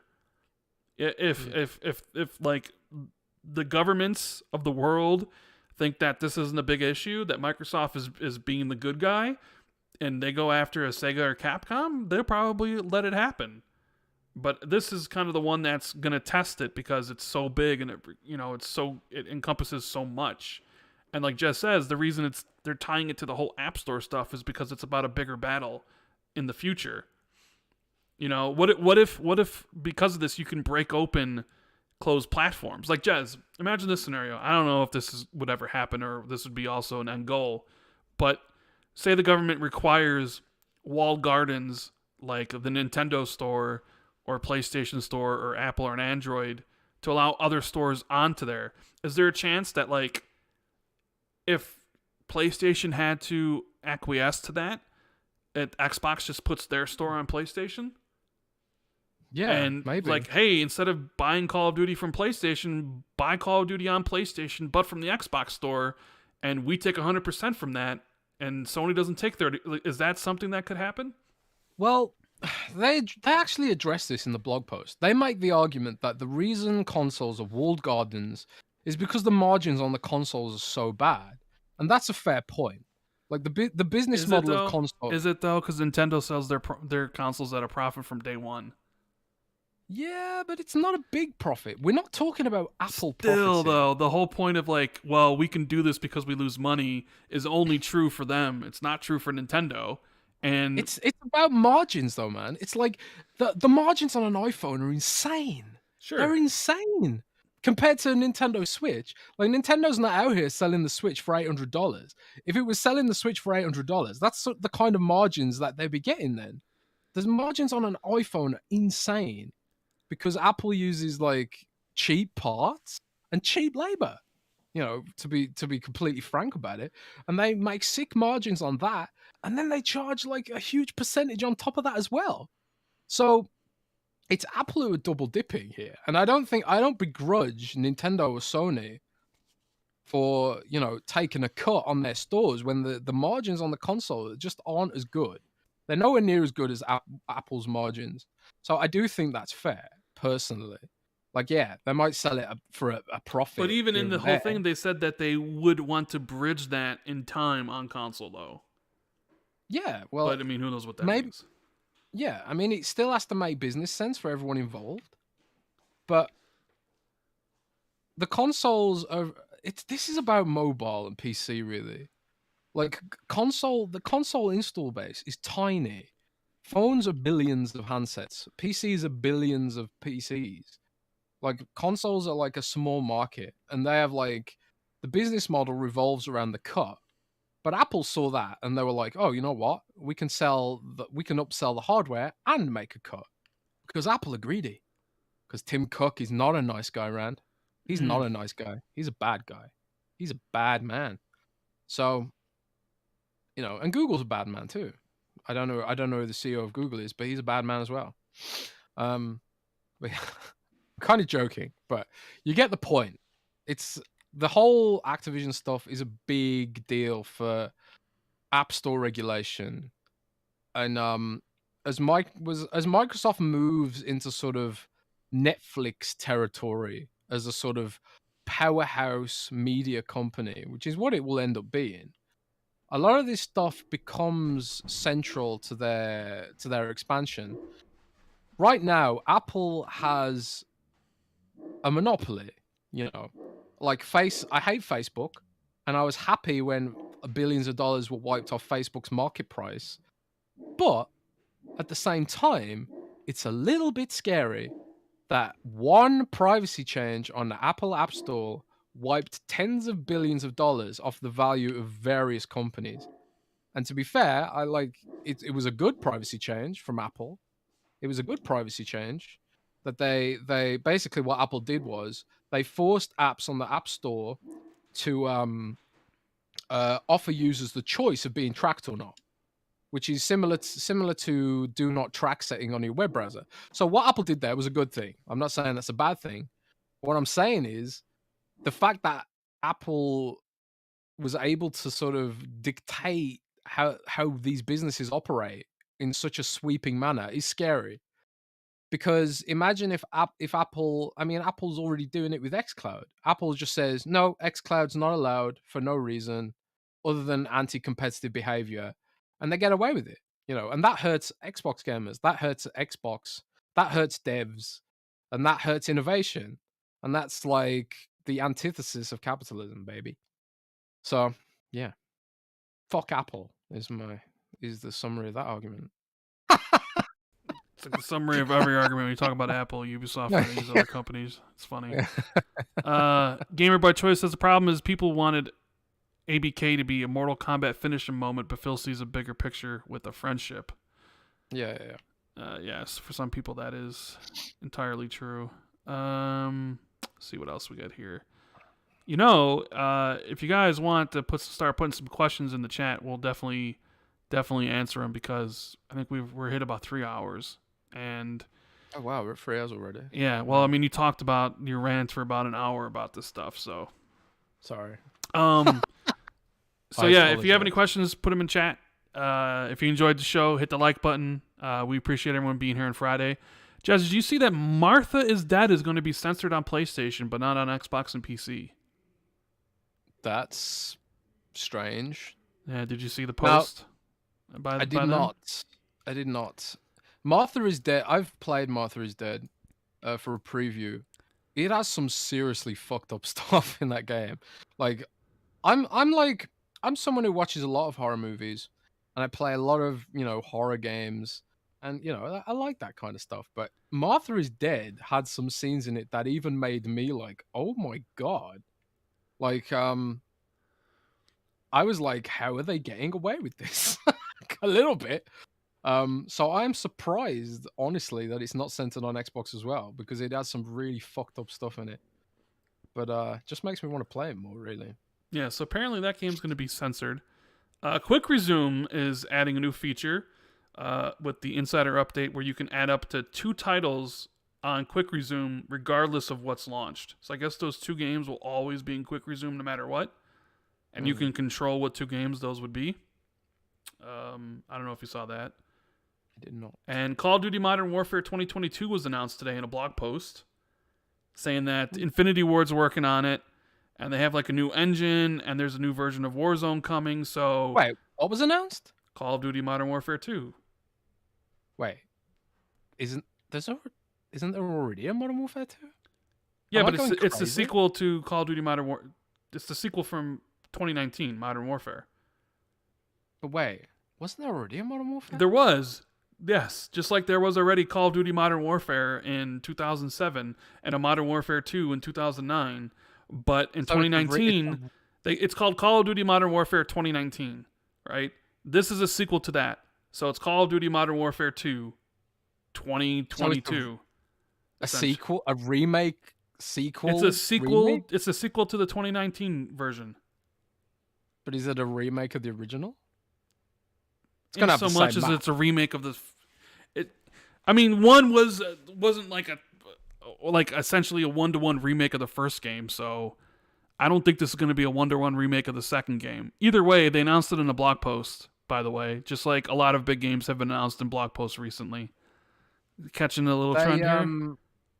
Yeah, I also noticed that they gave YouTubers the embargo, but not press, which was irritating. Yes. I think Kotick's punishing the press for all the coverage of the Activision problems. But Yeah, Rand, I've been enjoying Call of Duty Modern Warfare a lot since they fixed some of the bugs. And I always kind of like COD, but I dropped off it the last few years because it was just too laggy. And I was playing games like Battlefield, and it was like, well, this runs really well, and Call of Duty runs like crap. But now Battlefield's shit the bed. I've gone back to Call of Duty, and for some reason in Germany, I have a better connection than I do in the UK. I don't know if it's because I have less congestion on the line or something. I don't know, but I've been really enjoying it. So that's pretty interesting. I probably will play Modern Warfare 2 because, I mean, what else would there be to play next year, FPS wise? I mean, I don't know. Probably nothing. KR says Manscaped trimmed the grass to make the garden look bigger. Yes. And if you want to use code XB2 at the checkout to get 20% off for free shipping worldwide, make sure you do so. Thanks for Manscaped for sponsoring another great podcast, right, Jez? Yes. Yes. Let's see. Upisto says, if PlayStation lets Game Pass on their platform, this makes Xbox a third-party publisher. Yes? I mean, yeah, they already are, though. I mean, they already are a third-party publisher because Minecraft's on PlayStation. So, And technically, Dungeons. they already are. So technically, they already are. So, it's funny, though. If Microsoft decided to become a third-party publisher, Jez, they'd be the biggest third-party publisher in the world. Yeah, they would. Ulfric says, do you think Microsoft should partner with more studios? It would be great to see Microsoft partner with BioWare and create a new Jade Empire. Yes. More studios, more partnerships mean more games. So yes, I'm 100% behind that idea. You know, when you ask me, do you want more of something? I'm going to say, yeah, I want more of something, please. Do you want more Kinect? No, absolutely not. Kinect should rot in a grave alongside Scalebound. Did you not enjoy my article? I saw you tagged me in it, and I muted it, and I responded to you. Like, I don't know, this whole like revisionist history that Kinect wasn't so bad and was actually good is nauseating. Oh man, I forgot you could be Nauseating. Fred. I was thinking, like, man, I'll tag Rand in this to make him really mad. It's nauseating because Kinect was not good at all, one bit. Was. As someone It who was great. actually played a whole bunch of games on a Kinect, it was horrible. It was a horrible experience. Nah, you're lying, man. I'm Kinect telling was you. great. I don't loved know. It. I love This is like the Bring it whole back. thing, like, people like think like, hey, you know, Xbox One's DRM strategy in 2013 wasn't half bad. Like, it's like this whole nostalgic and looking back at things with rose-tinted glasses. Like, get out of here. Kinect was always horrible. Hey, come on now. I quite like their DRM strategy. Don says you could always play Halo Season 2/3 by the time Modern Warfare 2 comes out, Jazz. Yeah, we're going to go back and play some Halo when Season 2 comes out. When they actually, you know, I saw a tweet by somebody, I think it was like the Act Man. He's like, so you're actually going to have content coming out for your live service game, Halo? Like, Yeah, God, I'm glad I'm not a Halo fan right now because Halo fans are pretty unhappy with the way it's been going. I mean, what are your thoughts on it as a Halo fan? Like, is it too slow? Is it been in line with your expectations? Like, I was bored to hell of the like 3 big team battle maps already. So I mean, I'm waiting for the co-op and more maps. What if they don't have more maps? What if Season 2 comes and it's just co-op and there's no new maps? Scary. Michael says there are certainly people who get frustrated with Xbox's kumbaya attitude towards PlayStation when PlayStation tried to destroy them like they did Sega. I mean, yeah, 100%. Gaming Forte says, my brother says, I miss Kinect. I was in the best shape of my life. Jeez, of course you would like Kinect. Kinect good. Rand bad.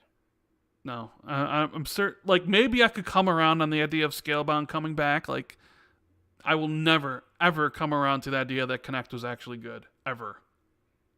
Wow, that's mean. Because Kinect games were bad. See, Common has it right here. Kinect games were bad, but the Kinect was good. I would be like, you know what? I would agree with you on that.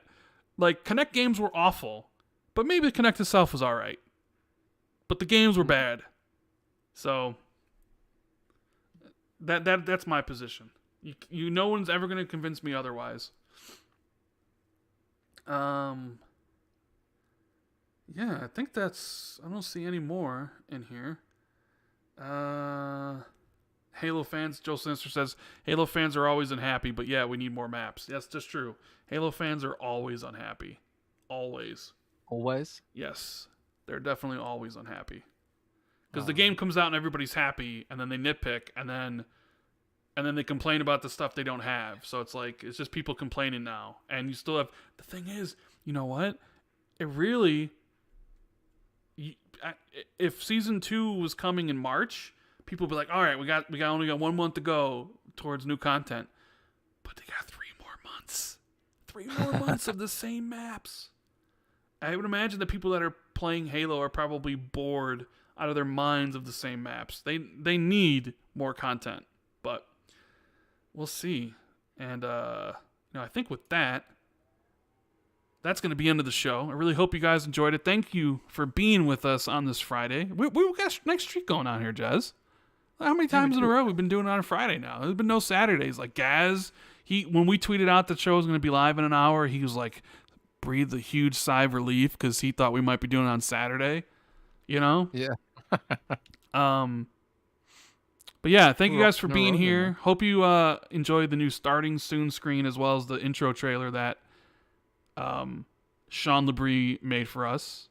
If you guys need any content, make sure he's always, well, I don't know how busy he is. He's also pretty busy, so you can always hit up Sean to try to get some cool looking stuff. We also have an end screen that we're going to debut here, and maybe I'll screw that up, but yeah, thank you guys so much for all the support. You guys are amazing, even though there are some people in chat that were kind of well, I don't mind difference of opinions. So I know people feel a certain way about stuff. I just don't agree with the idea that like this is like the worst thing ever for Xbox. It's like it's just one game, and it's like it's not that big of a deal. So, I don't. Yeah. And plus, you know what? Maybe me and Jez are wrong. Maybe Call of Duty will be exclusive. Yeah.